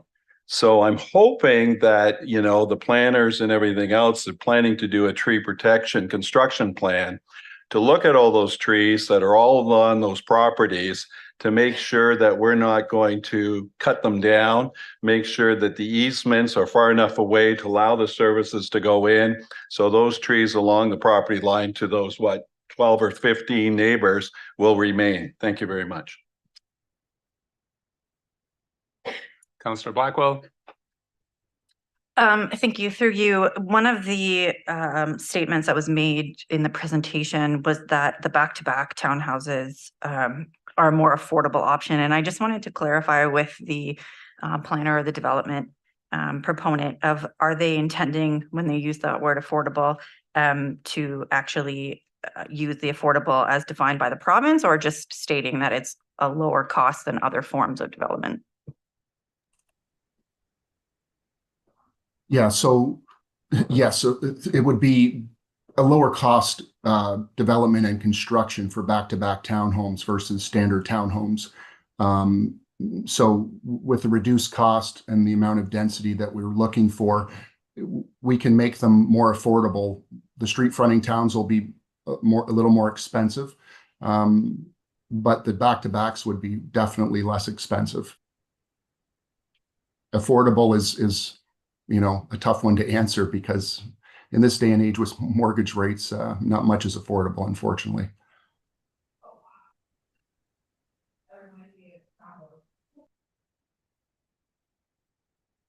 Councillor Steinhoff, great.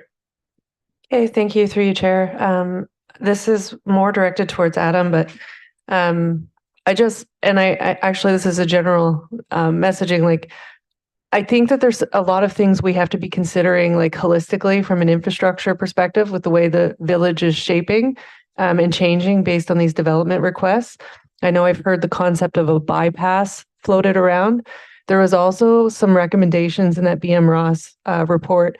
I'm curious if you've taken the camera photos from the wells, because if you're going to bring this back to me at budget, I want to make sure that we did all the prescriptive things we needed to do from an analysis perspective to be able to make a good call on these things.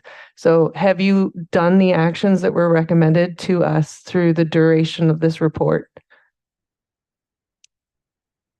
Through you, Mayor Craig. Excuse me, how specifically does that relate to the application that's here? Can you explain just? Yeah, it's no problem.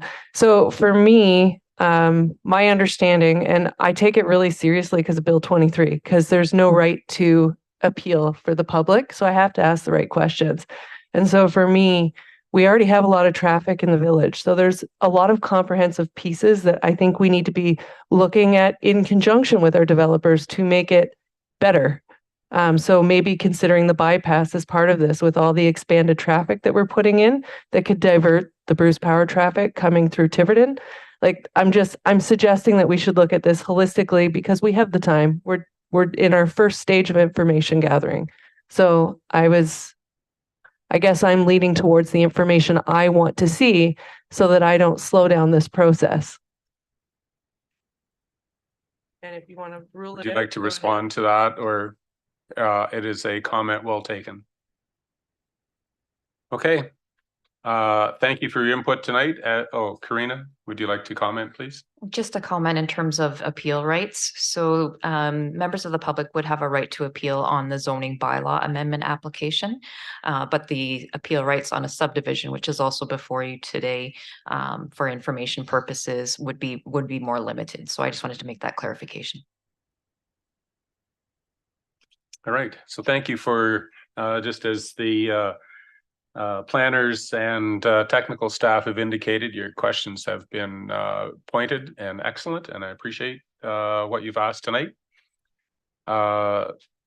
As was commented, this was a meeting for information. We're not making any decisions tonight. The recommendations and proposals will be brought back to council from the county. There will be opportunity for discussion. All right. I'd like to introduce Stephen Rouse, our airport manager. If you would like to come to the lectern, please, Mr. Rouse, for your update. Thanks very much.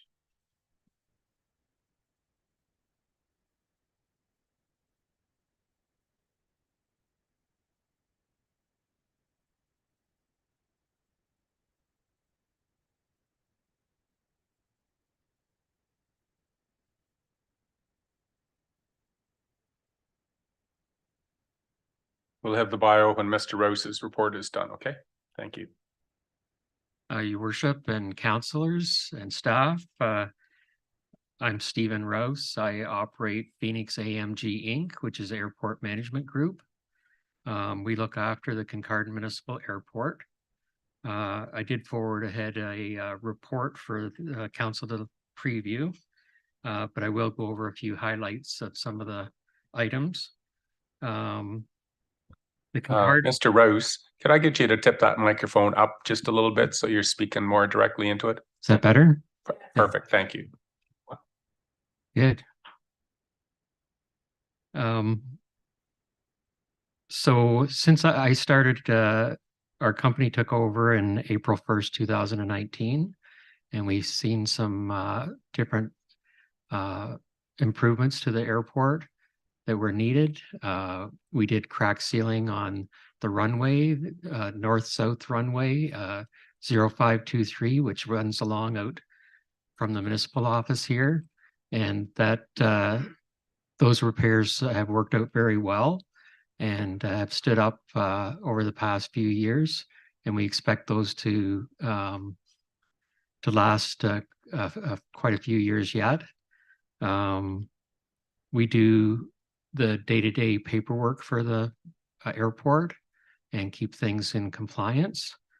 And part of our job is to try to get businesses to locate at the airport, which we've been in discussions with various operations to see if we can get them to set up there. There's some discussions ongoing at this time with various companies. One of the things that was on my list was to have a food service at the airport. It seems to be a good attractant to pilots to fly in wherever there's they can get lunch and that type of thing. So we've had the Cheesy Monkey food trailer on site, and that's worked out very well for us. We did put in a GPS approach, which has assisted with the medical teams that fly in and out of Kincardine and assist them, especially in weather like it's out today. They can operate off our beacons and break out under the clouds. And then if they do need to go to the hospital, they can fly and divert over to the helipad. So that comes in very handy with them.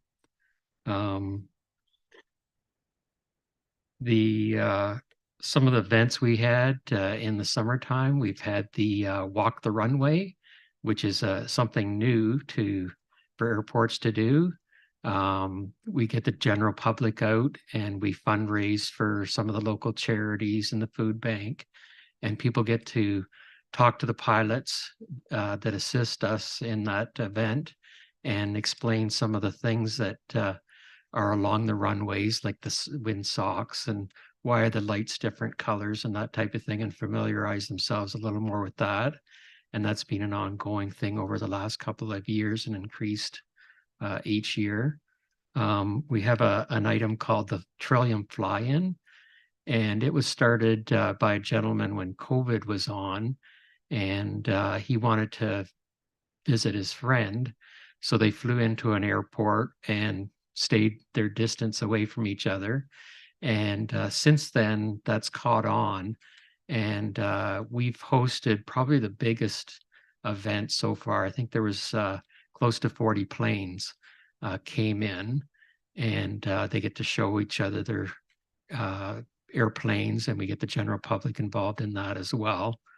And different people I've got to know out of that event have actually came back to Kincardine and had their vacation here, used the hotels, campgrounds and that type of thing. So it's been good for some of the economics in town as well. So I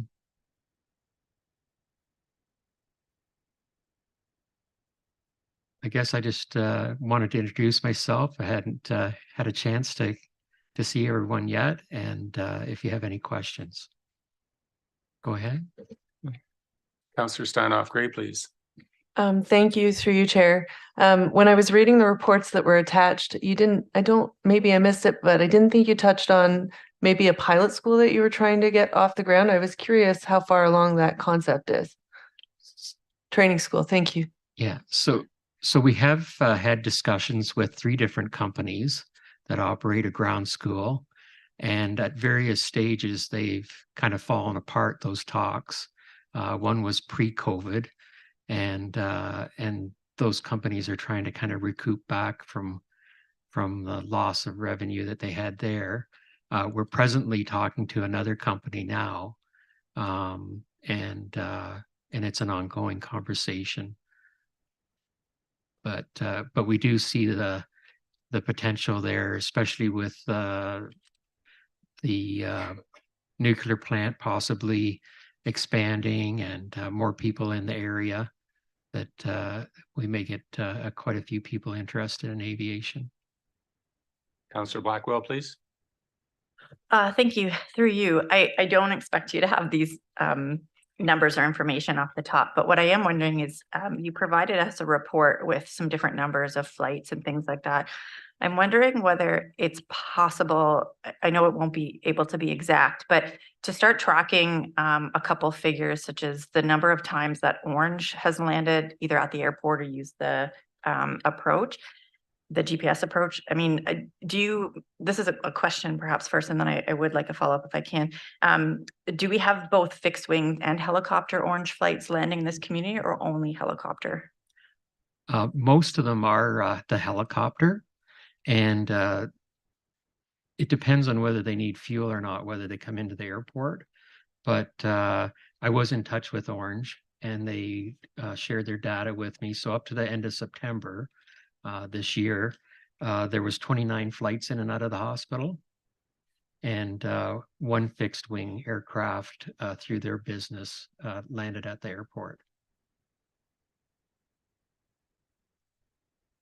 Thank you. And the other data I'm looking so that I can better understand how our airport's used is perhaps a breakdown of the business flight. You discussed the airport as an economic driver. So whether the flights are more of a business nature or a recreation or tourist based, it's not always possible because you won't always be there when the flights land, but to just kind of understand that breakdown a little bit more. Yeah, so quite a few of the numbers that were in the report would have been private flights, but there is businesses that utilize the airport as well. For example, if I can say Rona, the Rona in town, their private jet flew in with the executives, and they had business here, rented a car or 2 and from a local business, and they were around for the day. So I imagine they went to some restaurants and that type of thing. Tourism, we get people flying in, and they have their bikes with them, and they use some of the trails. It seems to be more and more and more that we notice some of that. And business owners, investors and that type of thing have flown in. And some of those, I can't share the names. Councillor Stewart, please. Thank you. Through you. Nice increase, 930 flights additional. Can you put your head around how come I mean, having a third of percent increase is quite sizable. Is it because other airports are closing? Is it we're more attractive? Can you put your head around why we all of a sudden had a huge increase? I'm not saying it's a bad thing. It's a good thing. Thank you. Yeah, it's mostly because I think people are flying out to newer destinations than they have before. We're also getting some of the schools from other areas flying in.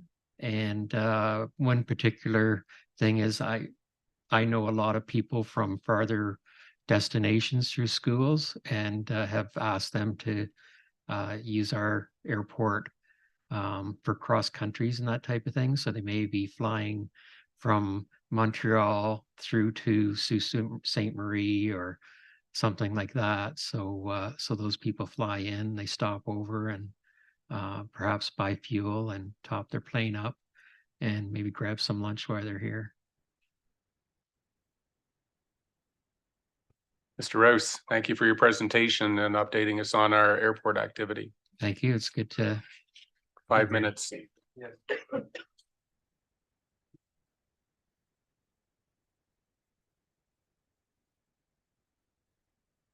fingers too big.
All right, I'd like to welcome you back to the continuing council meeting of the municipality of Kincardine.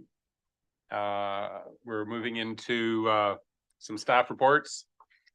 We need a mover and seconder for the resolution that council send notice to the County of Bruce Approval Authority to approve draft plan of subdivision S 2022-004 by Fast Holdings in accordance with the draft plan and conditions of draft approval, and the council approved zoning bylaw amendment said 2022-54 by Fast Holdings Limited is attached, and the necessary bylaw be forwarded to council for adoption. And further, the council resolved that no further notice is necessary with respect to the minor change in the proposed zoning bylaw amendment in accordance with the provisions of section 34(17) of the Planning Act. Need a mover and seconder, Deputy Mayor Clark and Councillor Kennedy. Hi, Karina, it's your turn. Thank you, through you, Mayor. So this evening I am bringing back to this council an application for a draft plan of subdivision and a zoning bylaw amendment. The applicant is Fast Holdings. The lands are 8.55 hectares in area. Those would be the land subject to the draft plan of subdivision. The land holdings that the applicant actually has is larger than that. And the reason being is that part of the property is located outside of the settlement area. And so primarily most of the development is proposed within the settlement area, with just the stormwater management pond proposed outside within the agricultural area. So this application was heard at a public meeting in July of 2022. And there have been some changes to the proposal. Overall, the lot layout has not changed. The applicant is proposing a mix of residential unit types in single detached, semi-detached, and townhouse dwelling formats. There are blocks for various reasons, including open space, which would include the protection of Nile Creek in the north, and there's also stormwater management blocks as well.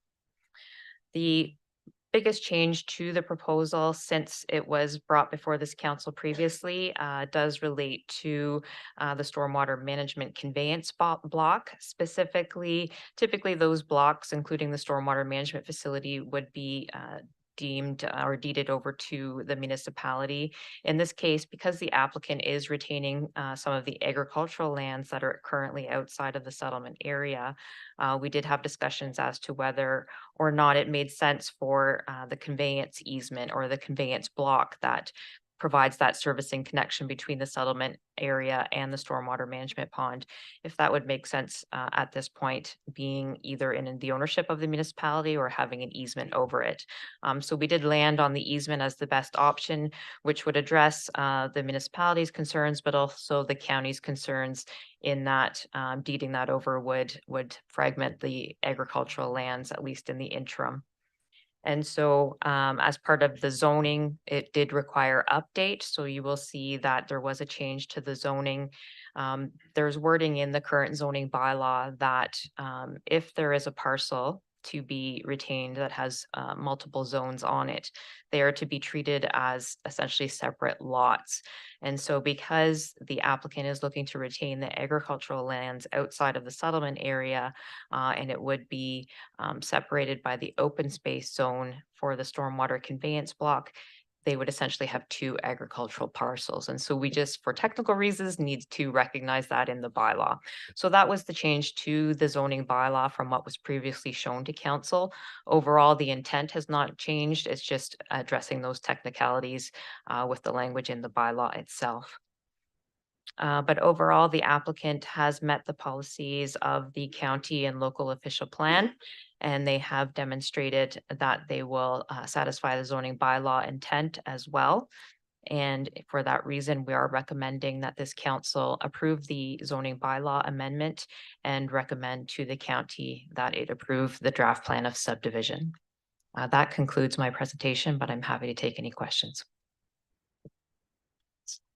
All right, so the challenge for many of us in this application is that the public meeting was held prior to our election. So we are, though we understand the proposal, we are perhaps not as privy to some of the public comments or concerns. So actually, I'm going to address our three incumbent members of council. If you would just I'm gonna ask you to comment on your using the history of what you heard at the public meeting, the proposal, whether you have some concerns or whether it seems an appropriate path forward or where you are with the proposal. Doug, do you have any comment or do you need to offer any guidance in this, or is it seem an appropriate path forward? No, I think there was, the stormwater thing and the, there was 2 or 3 things that they've changed, correct? They have. It's primarily the stormwater management. The layout has Yeah. generally stayed the same, but how we Yeah. treat it, Yeah. it's changed. Thank you. Deputy Mayor, any comments? You don't have to. I'm just offering you the opportunity if that's what we'd like to do. I think from recollection, a lot of the issues that were raised were several of the issues that we see with a number of the developments, including the density, the stormwater, which has now been amended. But in terms of an overview, certainly from recollection, there was an issue with regards to density and sort of the underlying factors that happen with many of these proposed developments. Councillor Stewart? Thank you. Through you, I think you described it pretty well. This one was actually a lot more favorable because it's in an agricultural, it was designed, people sort of knew it was going to come along Maple Street, at least the initial development. So it was a fairly easy thing. Basically, it's the same issues, and it's not so much the development itself, it's really sort of more us as the municipality. We really have to look at the bigger picture as we have an impact on all these things for water, for stormwater management, and various things like that, and roads. I mean, the biggest problem was the roads. People do not like all of a sudden all this traffic going down their road where they didn't have it before. I really do think down the road we're going to have to do, and I think quicker than later, earlier than later, is a road study. We're going to have to produce more roads and more exits so people don't have to go down the same road and all of a sudden you have 100 cars where you used to have 10. But those were basically, it's an existing neighborhood, but overall the plan was pretty good and people weren't having problems with it. Thank you. Councillor Steinhoff Gray, you had a question? I did. Through you, Chair. I had one question and I'm moving up in my notes. The report noted that there was an existing 150 millimeter water main, which was sufficient for the development, but it would be beneficial to upsize the existing water mains on Main Street and Maple Street. Is that something that is planned to be moved forward with? As part of this, I'd like to understand. Well, I'm just asking the question. It was in the report. So when you say beneficial but not necessary, beneficial makes me wonder, why is it beneficial and what are the potential pitfalls I'm hitting later? I just wanted to understand. Yes, thank you through you, Mr. Mayor. So through the assessment that the applicant had prepared through their engineer, they did provide a summary which indicated that with the current proposal of the what they refer to as their initial phase, which are the lands within the settlement area boundary, they would not need to upgrade that infrastructure. But the report did note that should development proceed outside of the settlement area boundary, and maybe to that effect, I'll add that a settlement boundary expansion currently under the current provincial policy would happen only through a comprehensive review, essentially. The province is indicating through some draft changes that they may revisit that and make that a bit more flexible for municipalities so that it doesn't necessarily need to happen at an official plan update process, but that it could happen through individual applications. But we've yet to see that come through the next update of the provincial policy. But for this, what the engineer had indicated that if the lands were to develop outside of the settlement area boundary in the future, that there may potentially be a need to upgrade the size of that infrastructure. Beyond that, I'm not necessarily sure if that, I understand it that it would not be an immediate need, that it would be something should that move forward in later date. So what I just heard you say, I think, is that if there is development outside this proposal itself, farther to the south, outside of the settlement area, that's when the upgrade to any municipal services might be included. Is that what I heard you say? That's correct. Okay, thank you. Councillor Prenger, please. Thank you, through you, Chair. Sorry, I think I need clarification on that. From what I can see, this proposal proposes future development outside the current settlement area. So are we talking about the way the chair just said it? It was that this proposal, which to me shows future development, is just not super defined inside what would be a changed settlement area if we change the settlement area. So I'm trying to understand, is the infrastructure improvements required for the entire proposal or only? Okay, let me reword that. I apologize. I'm going to support what you're saying here. I know, but I just want to offer some advice to council by saying the proposed water, the water that's in place now will support the three motions that are on board right now. And if we need an upgraded water system, it would be another zoning bylaw change. Is that, excuse me, Councillor, is that what I was asking? You were asked, or was it a different question than that? I don't know. I don't fully comprehend what you just suggested. Sorry. Would you like to clarify your point then for the planner?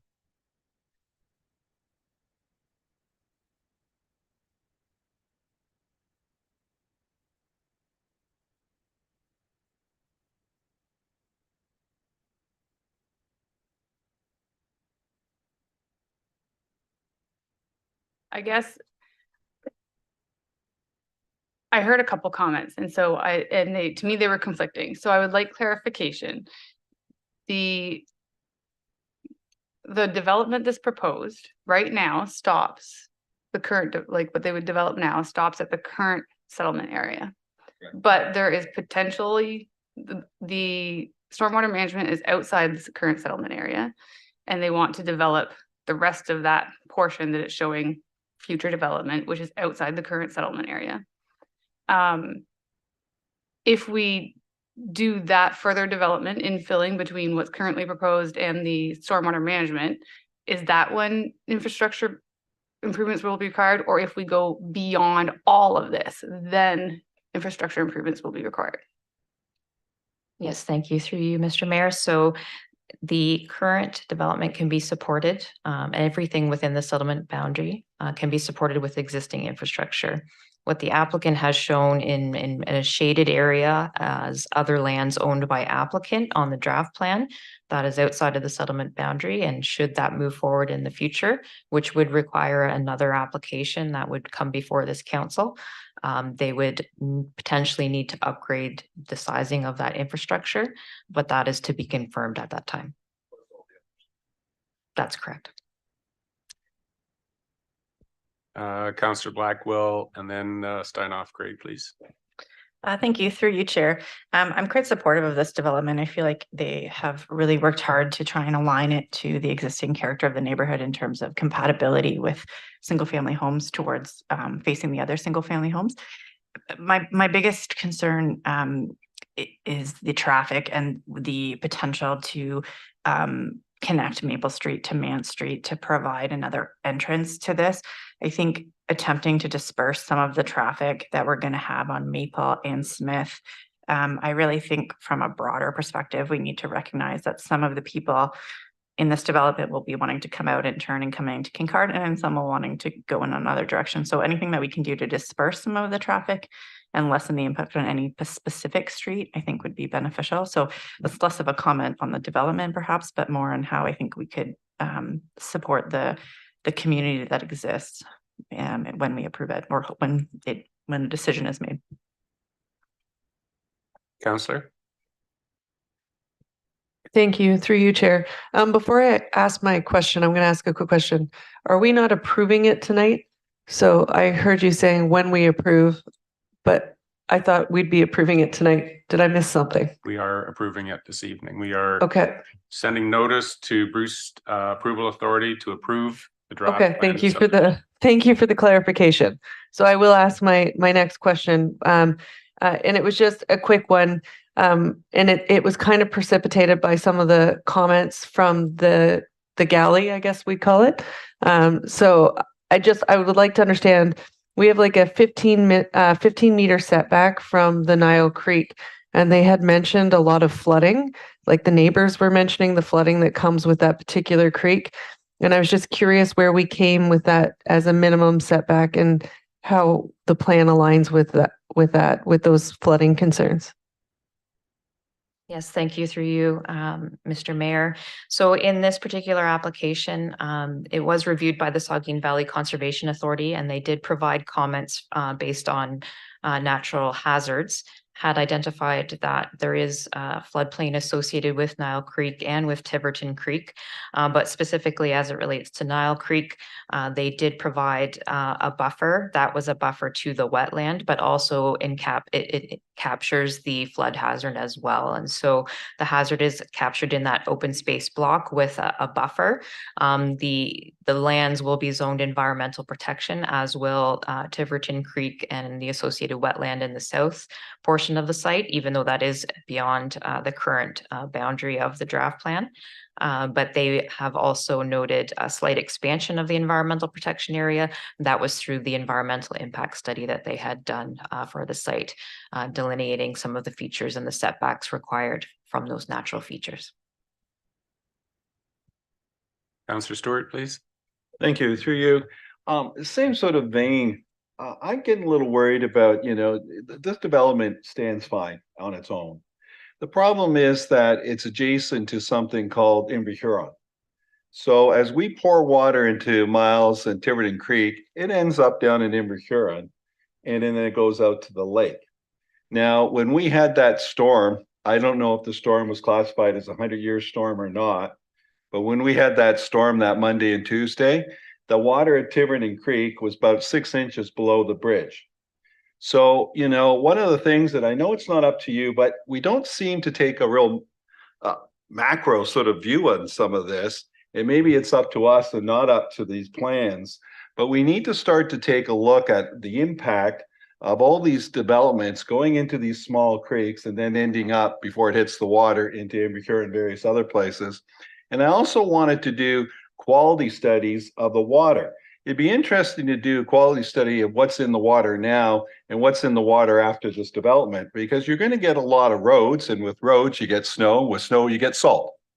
So, I think it's going to be up to the council to start talking to the municipality and our staff to really start to do road studies, start to do, stormwater studies and a water supply study on a macro basis for Tiverton.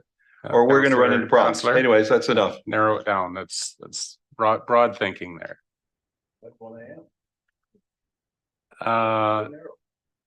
Yes, Karina. Yes, so perhaps some response in that regard with respect to stormwater management. As I noted with the public meeting with Braymark Holdings file earlier today, each development is required to address stormwater management on their site, and there's three key parameters that they need to address. That's the quantity of water that's leaving their site and entering into the natural system, the quality of that water, as well as the erosion potential of that water as it hits the natural system. So they are required to look at all of those to ensure that there are no impacts coming from their development site to downstream owners. And the Conservation Authority and the municipality looks at those standards to ensure they are being met on each development moving forward. Councillor Steinoff Gray, please. Thank you. Through you, Chair. I have one final question. Is there any green space anticipated with this? I'm looking at 88 new units, and I know that the park there is quite small. So I'm just curious if we're doing anything to increase that green space that's available for what I'm hoping is youth in the village. Yes, thank you. Through you, Mr. Mayor. So through this development, they do have proposed just the dedication of the open space lands. And I wouldn't necessarily say those are parklands or could be programmed because there is a natural heritage and natural hazard component associated with that. But certainly there could be potential trail opportunities, but that has not been determined by municipal staff at this time. In this particular case, they are not looking at doing parkland dedication. They are moving forward with cash in lieu of parkland, which would mean that funds would be transferred to the municipality for kind of more broader park planning exercises in that area.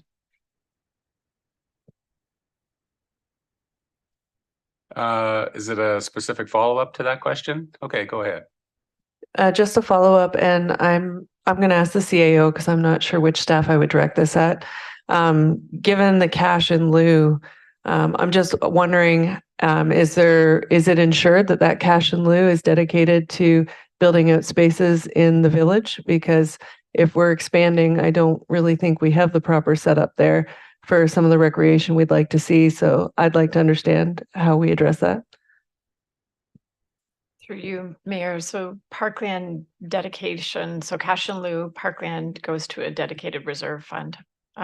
So you're wondering whether or not it gets segregated into specific areas? Yep. Councillor Blackwell, please. Thank you. Through you, that was just going to be my similar question, was recognizing the growth in the community, whether the dedicated funds remain in the community or not.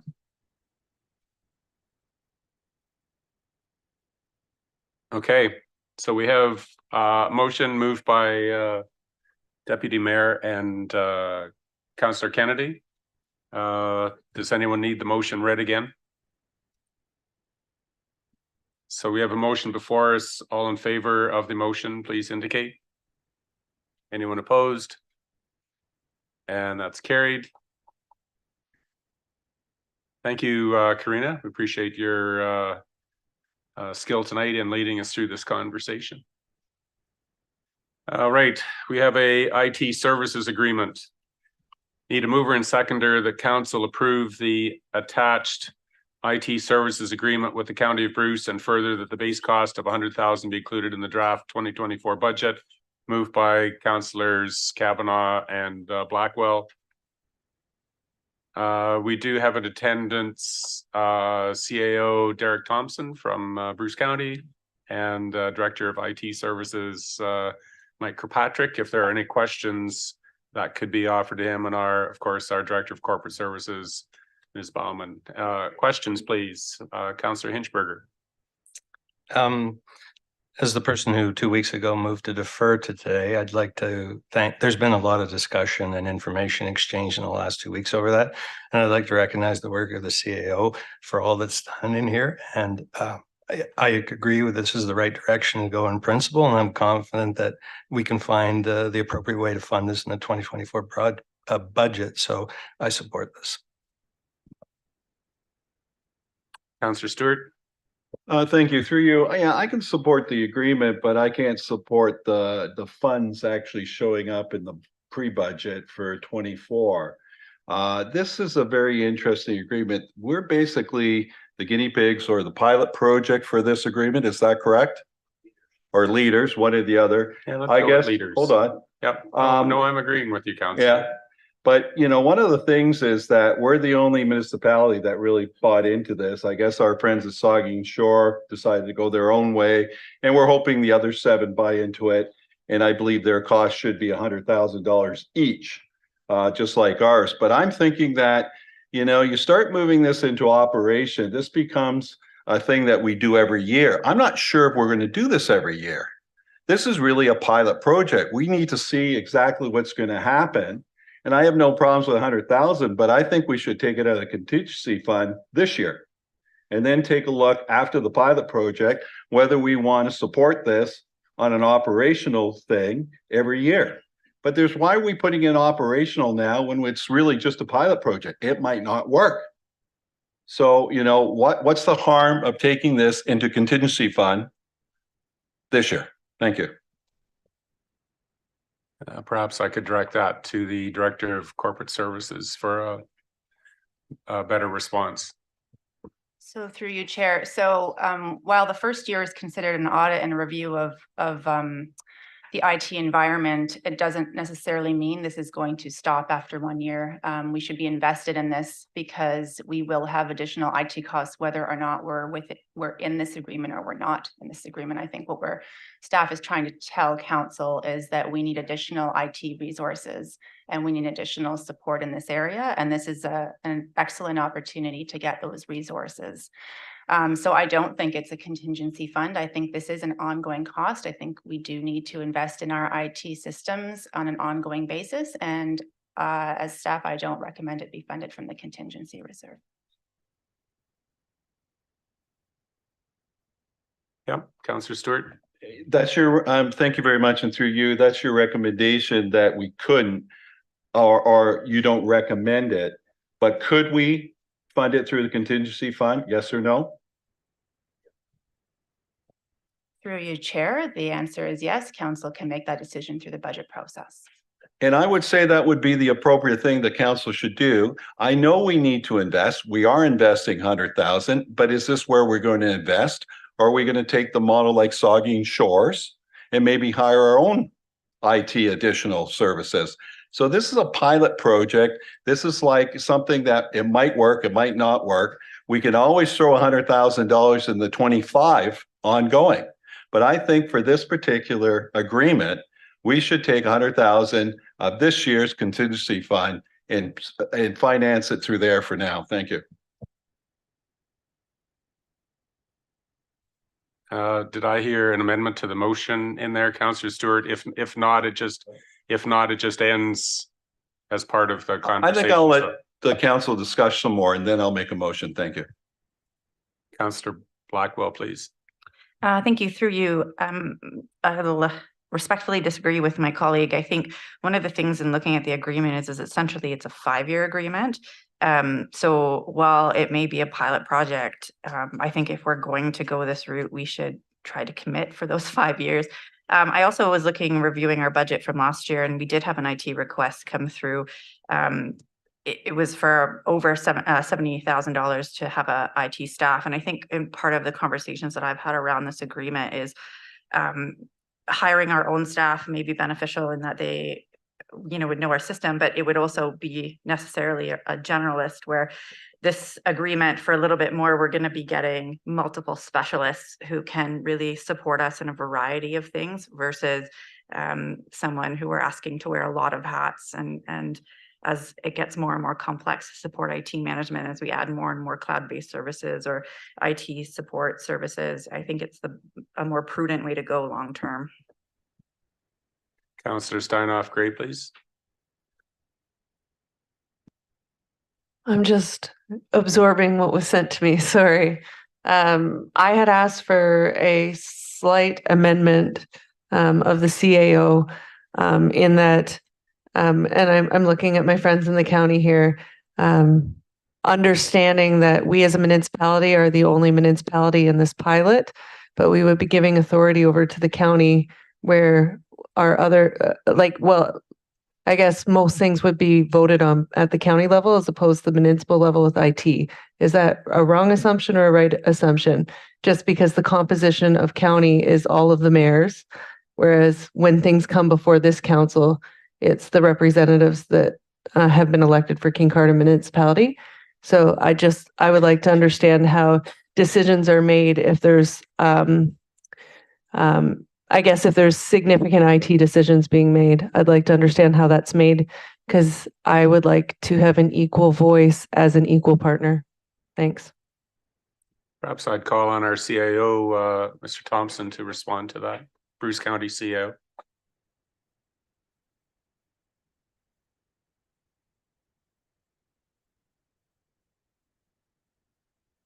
Thank you very much. If I could just unravel that question just for a second, so I completely understand. So your question is Bruce County having authoritative voice over Kincardine's IT systems and whether you'll have a voice. Is that kind of the flavor of the question? Through you, Mr. Mayor.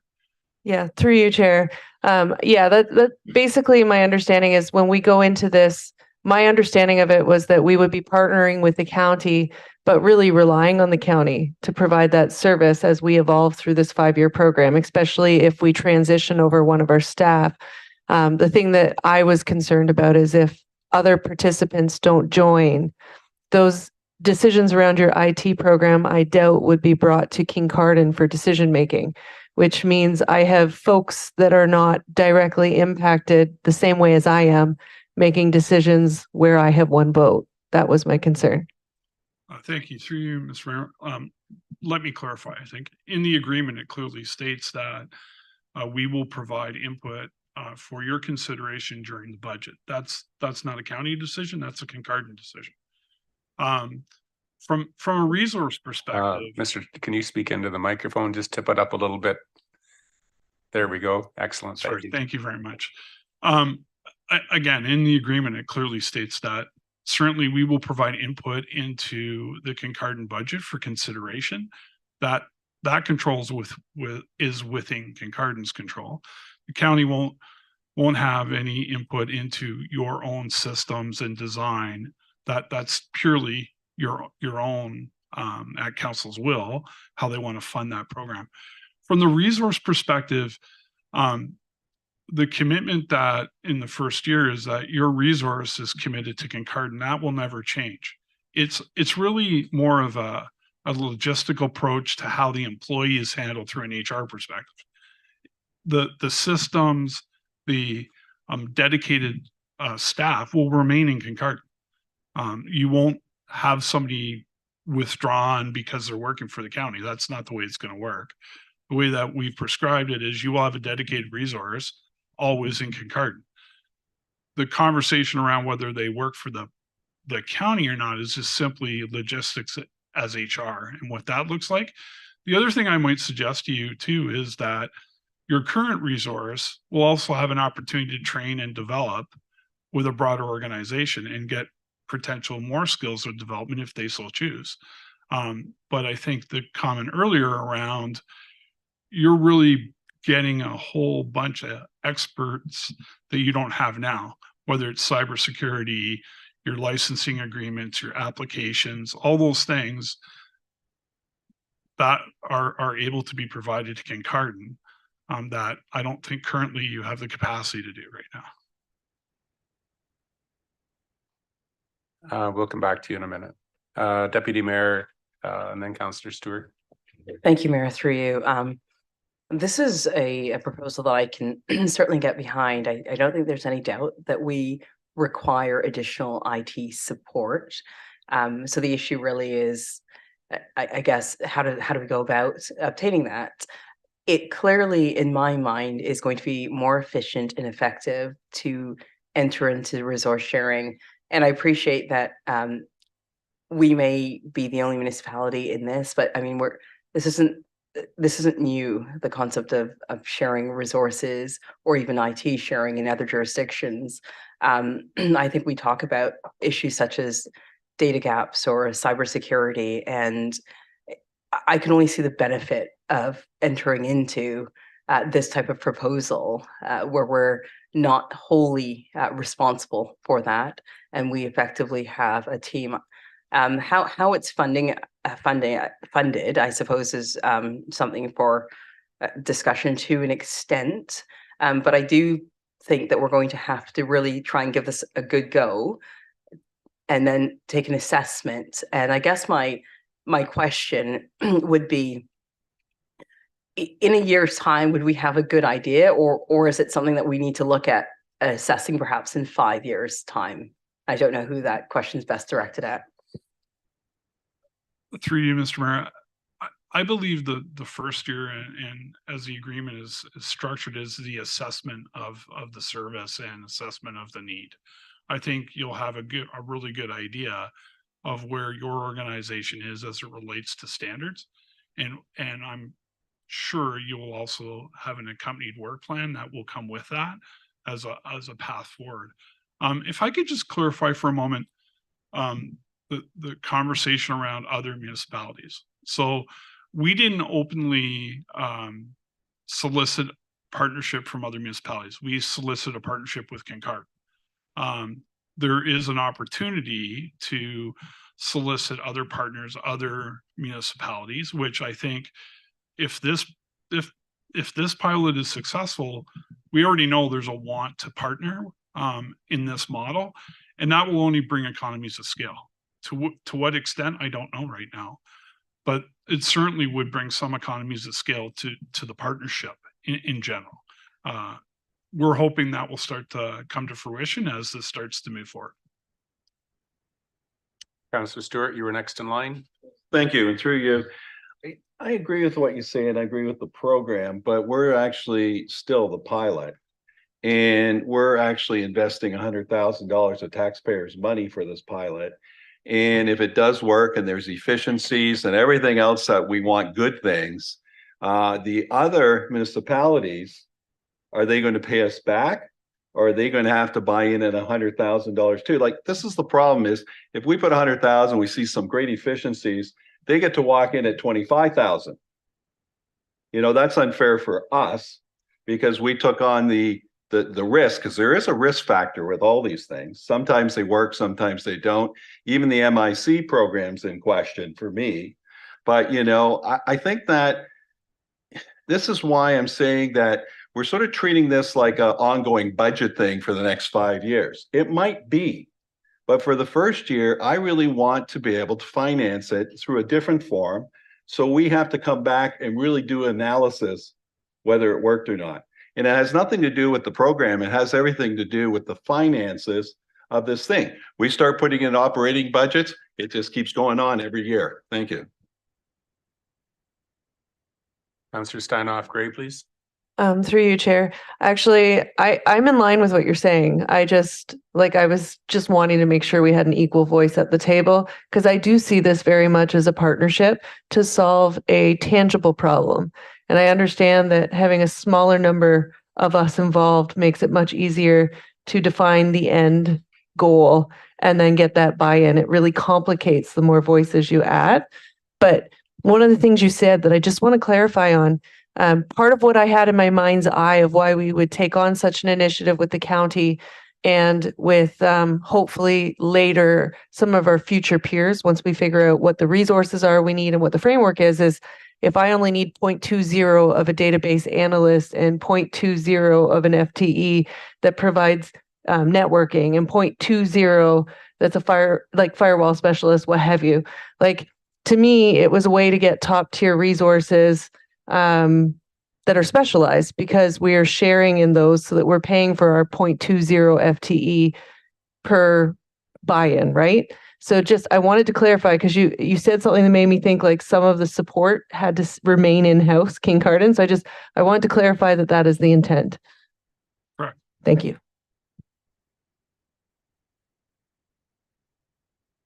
All right, we have a motion before us. The county approved the attached IT services agreement with the County of Bruce and further that the base cost of $100,000 be included in the draft 2024 budget. Yeah, Councillor Stewart.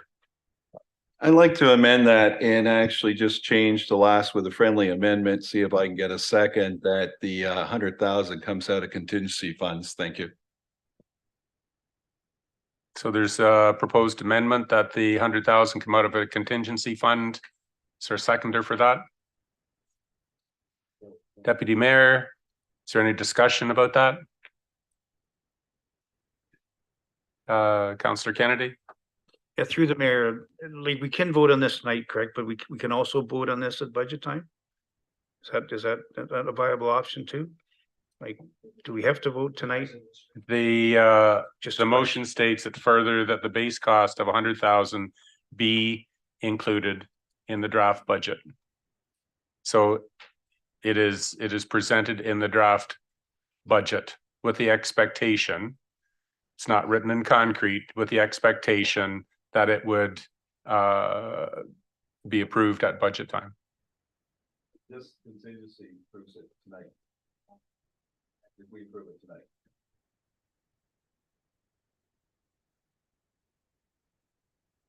Excuse me, can you clarify how that would, how we would absolutely approve it tonight? And Well, it's not if just there's a enough- vote and we take the funds out of contingency 2023, the program's approved tonight.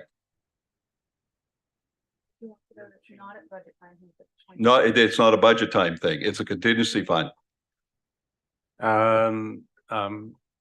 You just blew your poppy while you were chatting there, so. Our Director of Corporate Services, Ms. Bauman, please. So through you, Chair, I think this should have been worded as pre-budget approval because we really require council to execute the agreement. If it's not executed and staff doesn't have the direction to enter into the agreement and it's potentially going to be removed during the budget process, then we won't start anything at this point. Like we won't, the recommendation would be don't even enter into the agreement until council is absolutely sure about it. So if council is not sure, then we shouldn't proceed.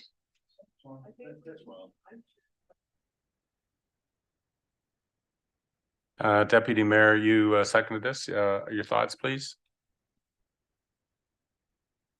Thank you, Mayor, through you. And just so I clarify, would it, if we're able to come to an agreement in terms of the proposal itself about entering into the shared services, but there's further discussion as to how that's going to be funded, would that be sufficient? So for us to say we're going ahead with it, we probably still need to discuss exactly how it's funding.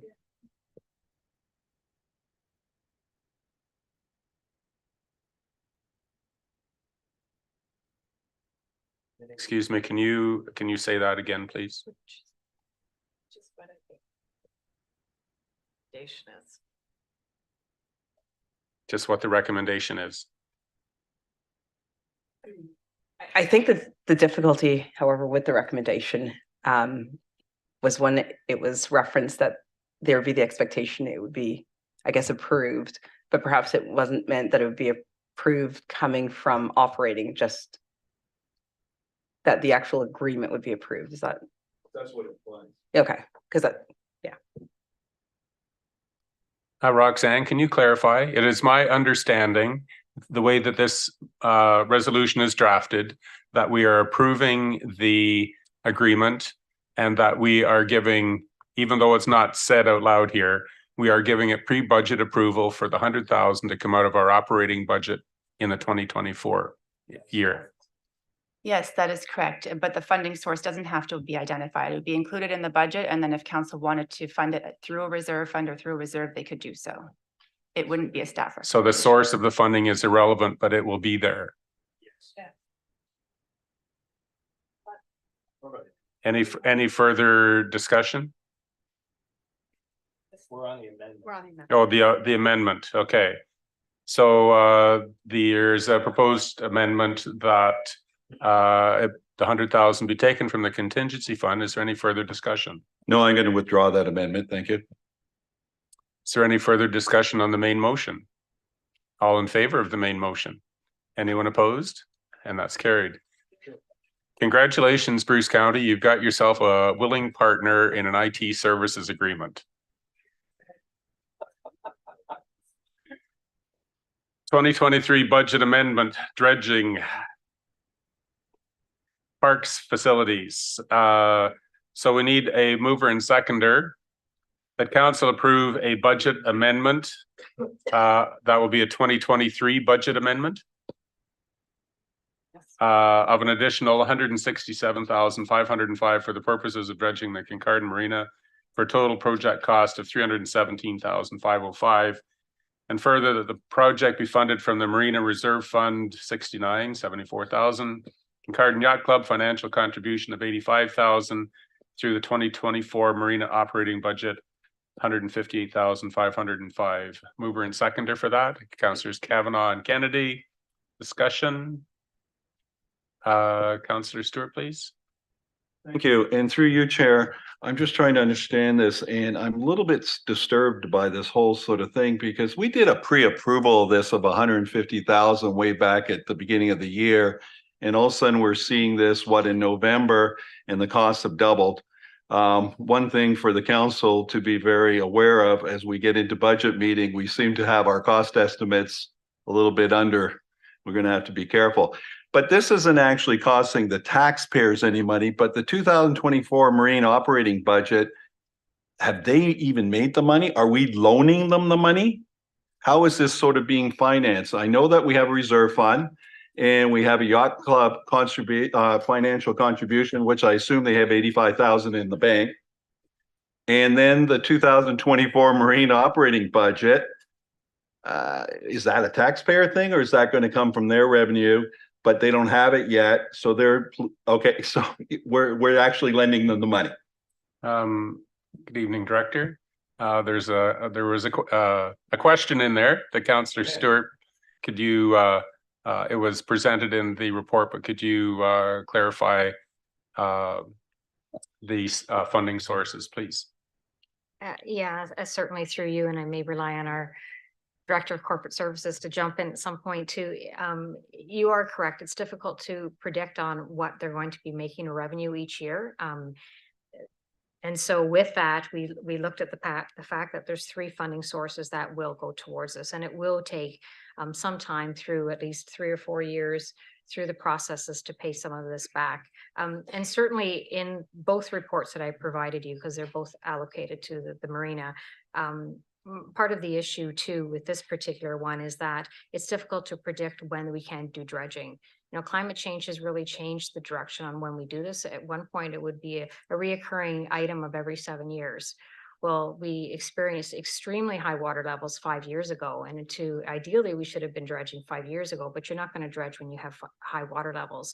And so the last 2 years, we've seen a significant decrease with our water levels, and hence with the change with the dredging as well. And in reference to your question about the increase in costs, and it's a warranted question, there are a number of factors that have brought this to date too, is the fact that we brought on BM Ross to be a project manager with us. We've had a number of conversations with our neighboring harbors, which are also in the same situation. And obviously this isn't a report that council wants to bring to staff, or staff want to bring to council. And the additional one too is that the company that typically provides the service within the area no longer provides the service. And now we have to go further afield to get a company to provide this, which increases the cost significantly as well. Councillor Blackwell, please. Thank you. Oh, sorry, that was loud. I know math isn't always my strongest suit, but one of the things I was looking at in the how this would be funded was we had provided $150,000. I think I'm saying that right, in the budget. But in the breakdown of what's expected to be funded in 2023, it adds up to $159,000. So I'm just wondering where that additional $9,000 in the 2023 budget may have come from.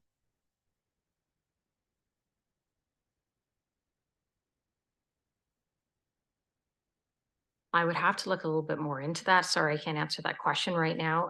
I can definitely look into that. It could be contingencies, because once we start digging, we're just not sure what we're going to find as well, but I can look into that and get back to you.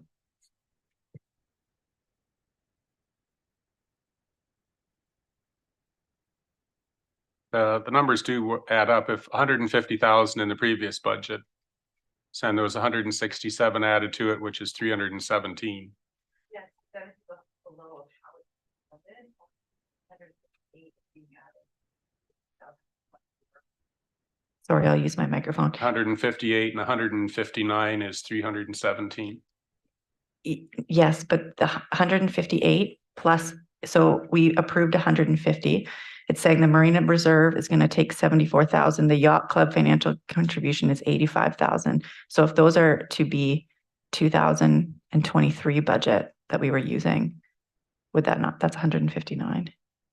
Yeah, but that's extra money. That's extra money. That's above and beyond the 150.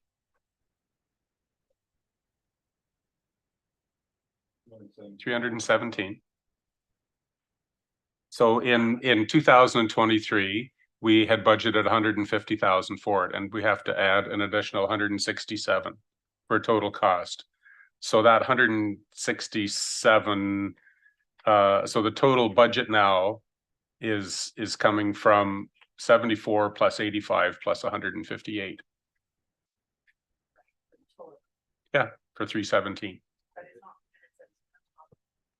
No.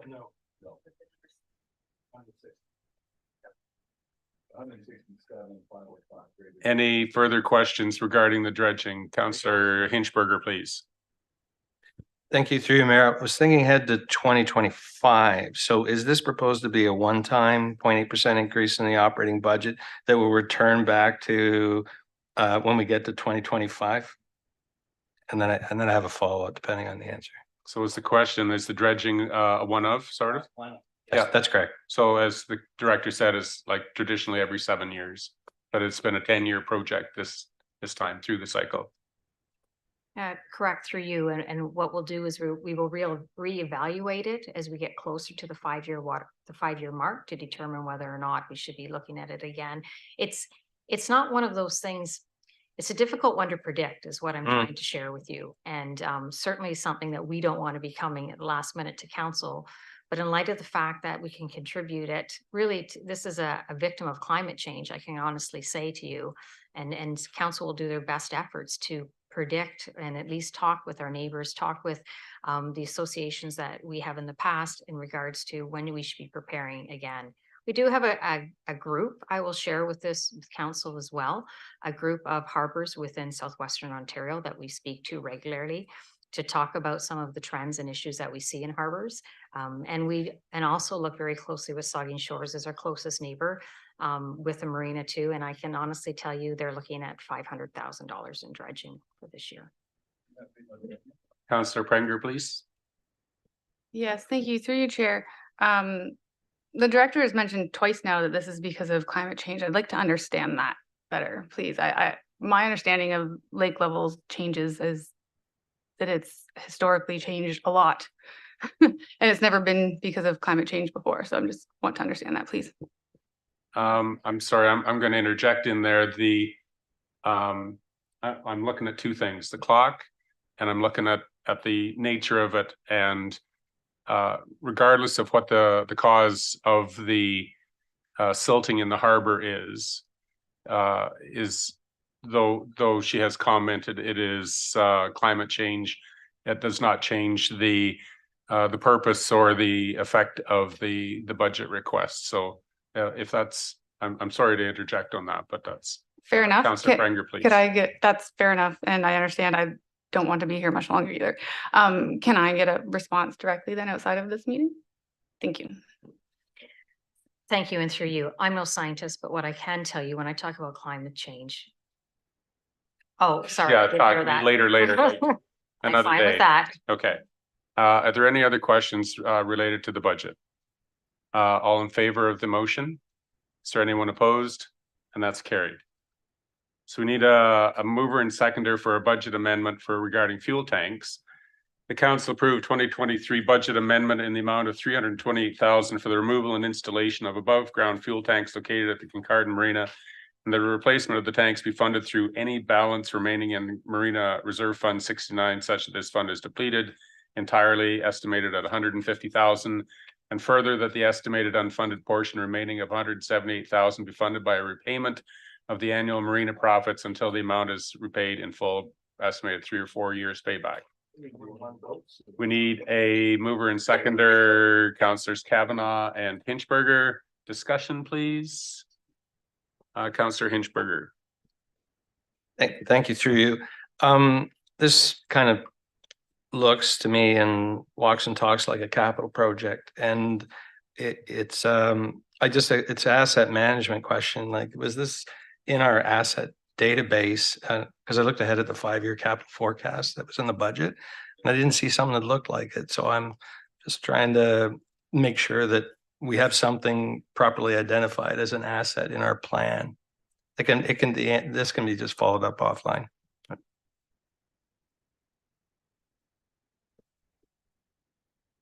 Does that have a direct bearing on the source of funding that you want to address?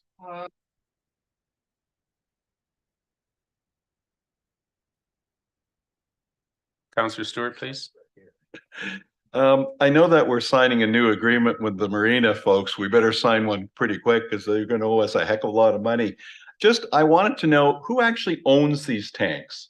Do we own the tanks or does the Marine own the tanks? Because they're paying for them. It's not coming out of taxpayers' money. Through you, the tanks are a municipal asset. They are. And they're in our infrastructure.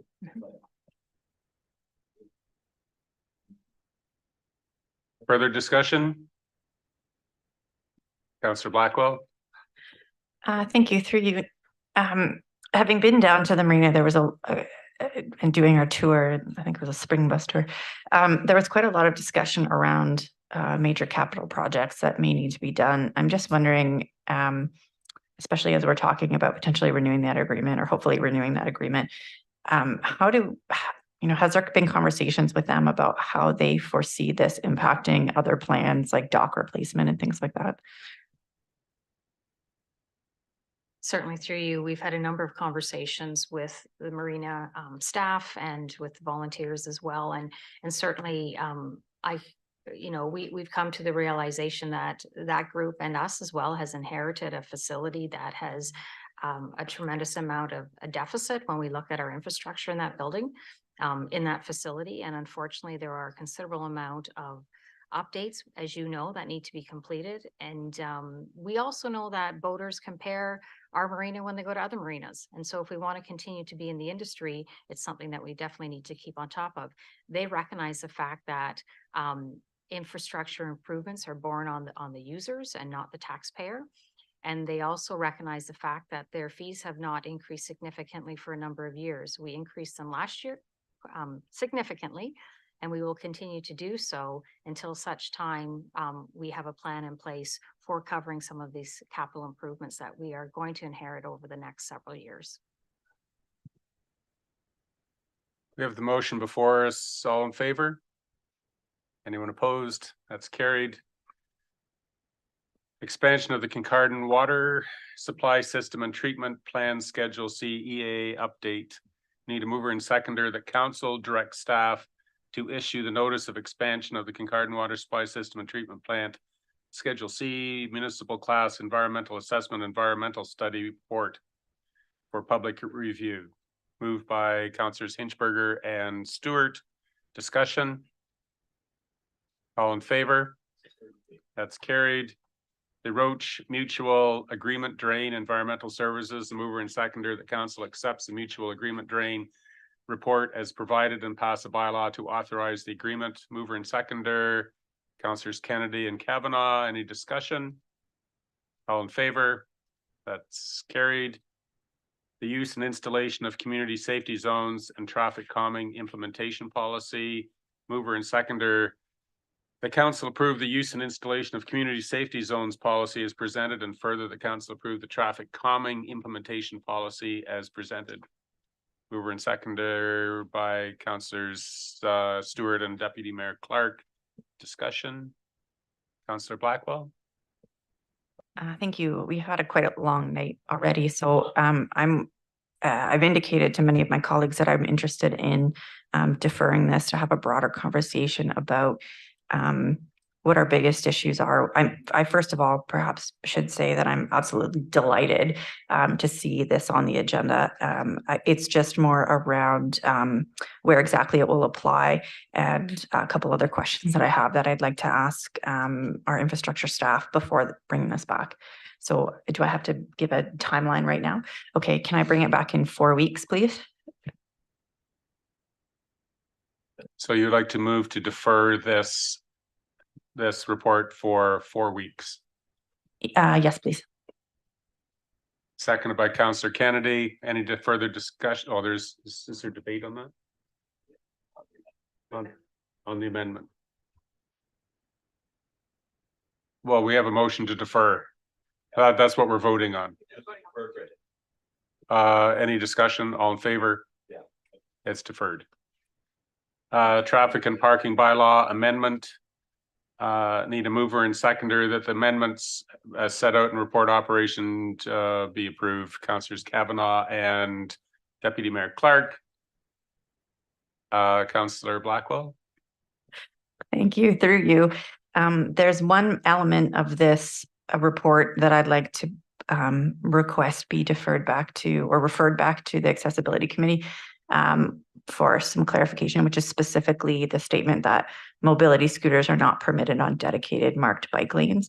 I think mobility scooters, from my perspective, is a really broad term. There's active mobility devices like electric scooters or kick scooters. There's also medical scooters. So I'm just kind of wanting a little bit more clarity on that.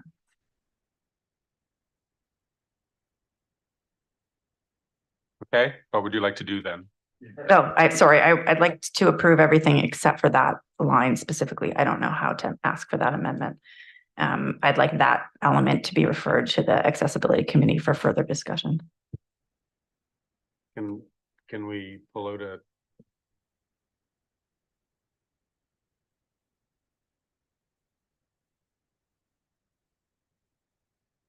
How would you like to refer the whole report back? Yeah, if that's an easier method and infrastructure and development, I agree with that approach. I'm okay with that.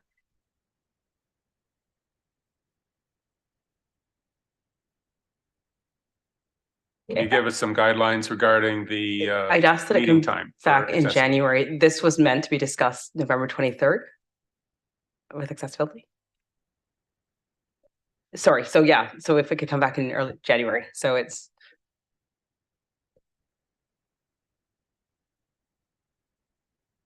CAO, please.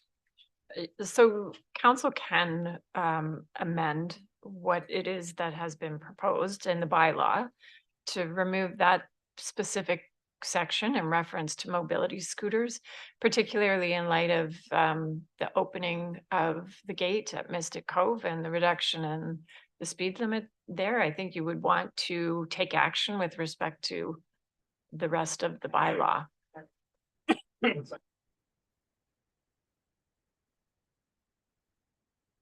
Recommendation that the Yeah. bylaw be approved as amended to remove the reference to mobility scooters and refer that back to the Accessibility Advisory Committee for their comment and bring back a recommendation with respect to that from staff in January. Councillor Blackwell, did you hear that motion? I heard that motion Three, and and I will agree with it. seconded. So it is approving the traffic calming measures minus the mobility scooter reference, which will be brought back for discussion in the new year. All in favor? Yes. Anyone opposed? That's carried. Thank you. Addendum items, matters for decision, notice of motion prior to the meeting. So it's moved by Mike Hinchberger, seconded by Doug Kennedy, whereas integrated strategy 2.0 contains focus area C, whereas the focus includes strategic objectives, and whereas it also includes other strategic objectives. I'm sorry, I'm kind of skimming this, if you don't mind. I could have done it for you. Whereas this strategic objective includes action 8.5, enhancing pedestrian. Further that. Further that. Further, the council directs staff to consider these two sections of asphalt service, which are in between just a minute, Lambton. Durham and Lambton. Between Durham, Lambton, and Lambton to Harbor. Further, the council directs staff to consider these two sections of asphalt surface to be sidewalks during the period of November 15 to April 15 annually, included in the municipal winter maintenance program for sidewalks during that period of time. Any discussion? So the only thing that I would comment, there has been no staff in report either supporting or questioning or anything about this. That regardless of what the motion is, that is always an issue for me. If it is a report that we're requiring from staff, so council is able to vote on this. I agree. You want to send it back to Councillor Hinchberger first, you had the here. So through you, I would say that while you could refer it back to a report, the information that and staff's role is to provide information for us to make policy decisions without attempting to influence the policy. So I've forwarded to you, got the input back from staff. A trial was conducted on the 1st of November after the snowfall we had on Halloween. The estimated impact on the budget based on treating it as a sidewalk with a single pass is in the order of $2,500 per year, which would work out to be 0.0125% of an increase in the operating budget. Okay, that is it's information. That is a quasi report. I'd say so. I don't disagree, you know, so the report is before you for your consideration. Yeah. All in favor of the motion? Anyone opposed? Notice of motion, none. Consideration of bylaws. So we need a motion to pass bylaws. We need a mover and seconder that the following bylaws are hereby read first, second, third time, finally passed this 8th of November 2023. And once again, any councillor has opportunity to identify a bylaw that you would like withdrawn for individual consideration. So there's amendment to zoning bylaws 2003-25 fast holdings, information technology services bylaw 2023, roach drain agreement, traffic calming implementation policy, and the traffic and parking amendment bylaw. So some of those numbers are changed because of the traffic calming and implementation policy is not on this list at all. Because it was deferred for a month.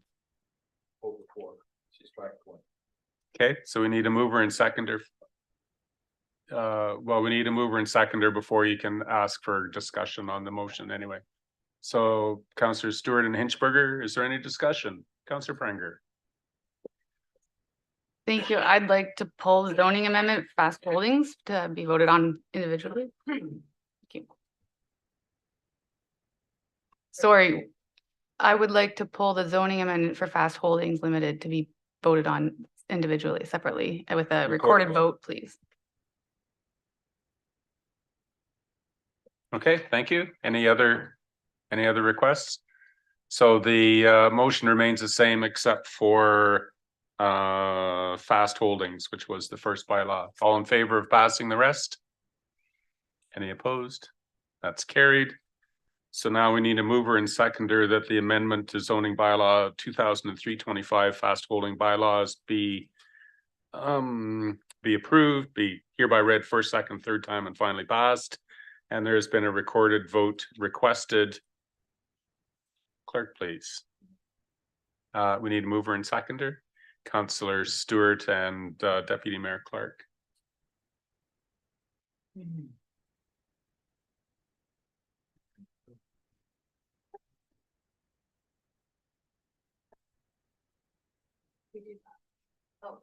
Yeah, we need that right now.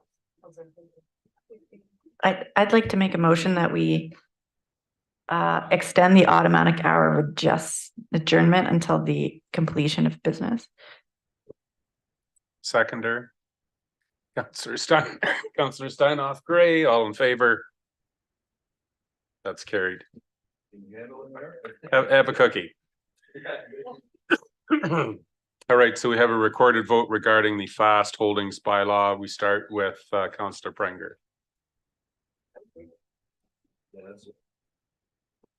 Okay, Councillor Pranger? No. Councillor Stewart? Yes. Councillor Blackwell? Yes. Councillor Kennedy? Yes. Councillor Steinhoff Gray? No. Councillor Kavanaugh? Yes. Councillor Clark, or Deputy Mayor Clark? Yes. Councillor Hinchberger? Yes. And Mayor Craig? Yes. That's carried.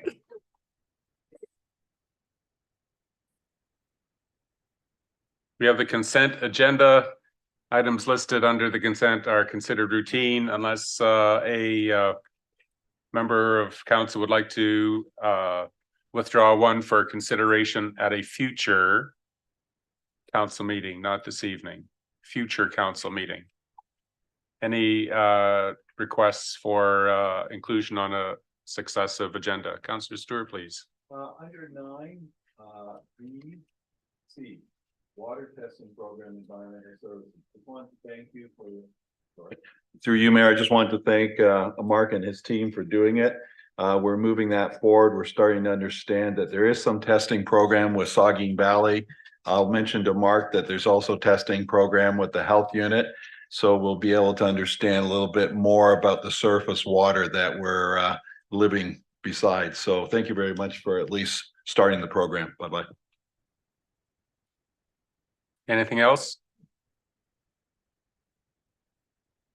Okay, we need a mover and seconder. The council approve the recommendations contained in the consent agenda dated November 8, 2023, and direct staff to proceed with all necessary administrative actions. Moved by councillors Blackwell and Kavanaugh. All in favor? Yeah. And that's carried. General announcements. Deputy Mayor Clark, how are you this evening? No general announcements.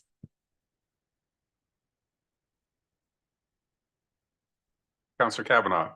Thank you very much. The only one I want to share tonight, as I'm sure my colleagues will cover the various Remembrance Day assemblies going on, is that Hometown Christmas will be had on November 17th on the main street, which is now opening up. So that's very exciting. I hope everyone comes on out.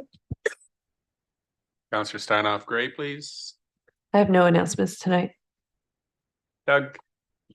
Oh, no, I just, through the chair, just compliment Beth, Councillor Blackwell there, the great job she's did with the students at the school that she's going to be dealing with on Friday. And, you know, this Saturday's, you know, I'm sure everybody thinks about family, friends, people they know that were in the armed forces, killed in the armed forces, still alive. You know what I mean? It's a day where the older you get, the more you really reflect on the past and what these people have really did for our country. Thank you.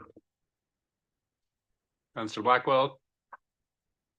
Thank you. Through you. I have a couple of announcements, but I'm going to just go through them real quick because we have a late night. So the first is the No Stone Left Alone ceremony will be happening this Friday at our cemetery. It starts at 10 a.m. at Elgin Market before students proceed to the cemetery to lay poppies on the stones around 11. All community members are welcome if they would like to attend and participate. I'd also like to recognize that today is Indigenous Veterans Day specifically. And so to take a moment of recognition of that. Additionally, it's Treaties Recognition Week, which I think is a really important moment for us to reflect on our own responsibilities as a part of those treaties. Councillor Stewart. Thank you very much. And through you, just like to thank the organizer for Remembrance Day ceremony that we had in Tiverton on Sunday. So it went very well. And this Saturday, the Tiverton Lions are having their Christmas bazaar. And it's from 9:30 to 2:30, and the big guy's coming about 11:30. So bring your kids and you'll see the big guy, and it's not me. Thank you. Councillor Prenger. I have nothing this week. Thank you. Councillor Inchberger. I have nothing tonight, Your Honor. No announcements.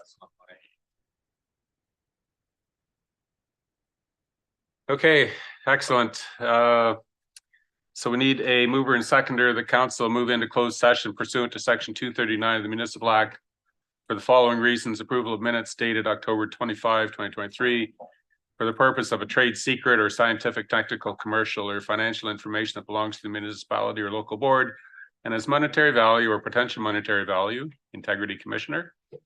For the purpose of personal matters about an identifiable individual, including municipal or local board employees or potential appointees to a local board, ad hoc committee, or other municipally controlled organization, physician recruitment update. And further, the council return to regular open meeting upon completion. Moved by councillors Blackwell and Steinhoff Gray. All in favor? That carried.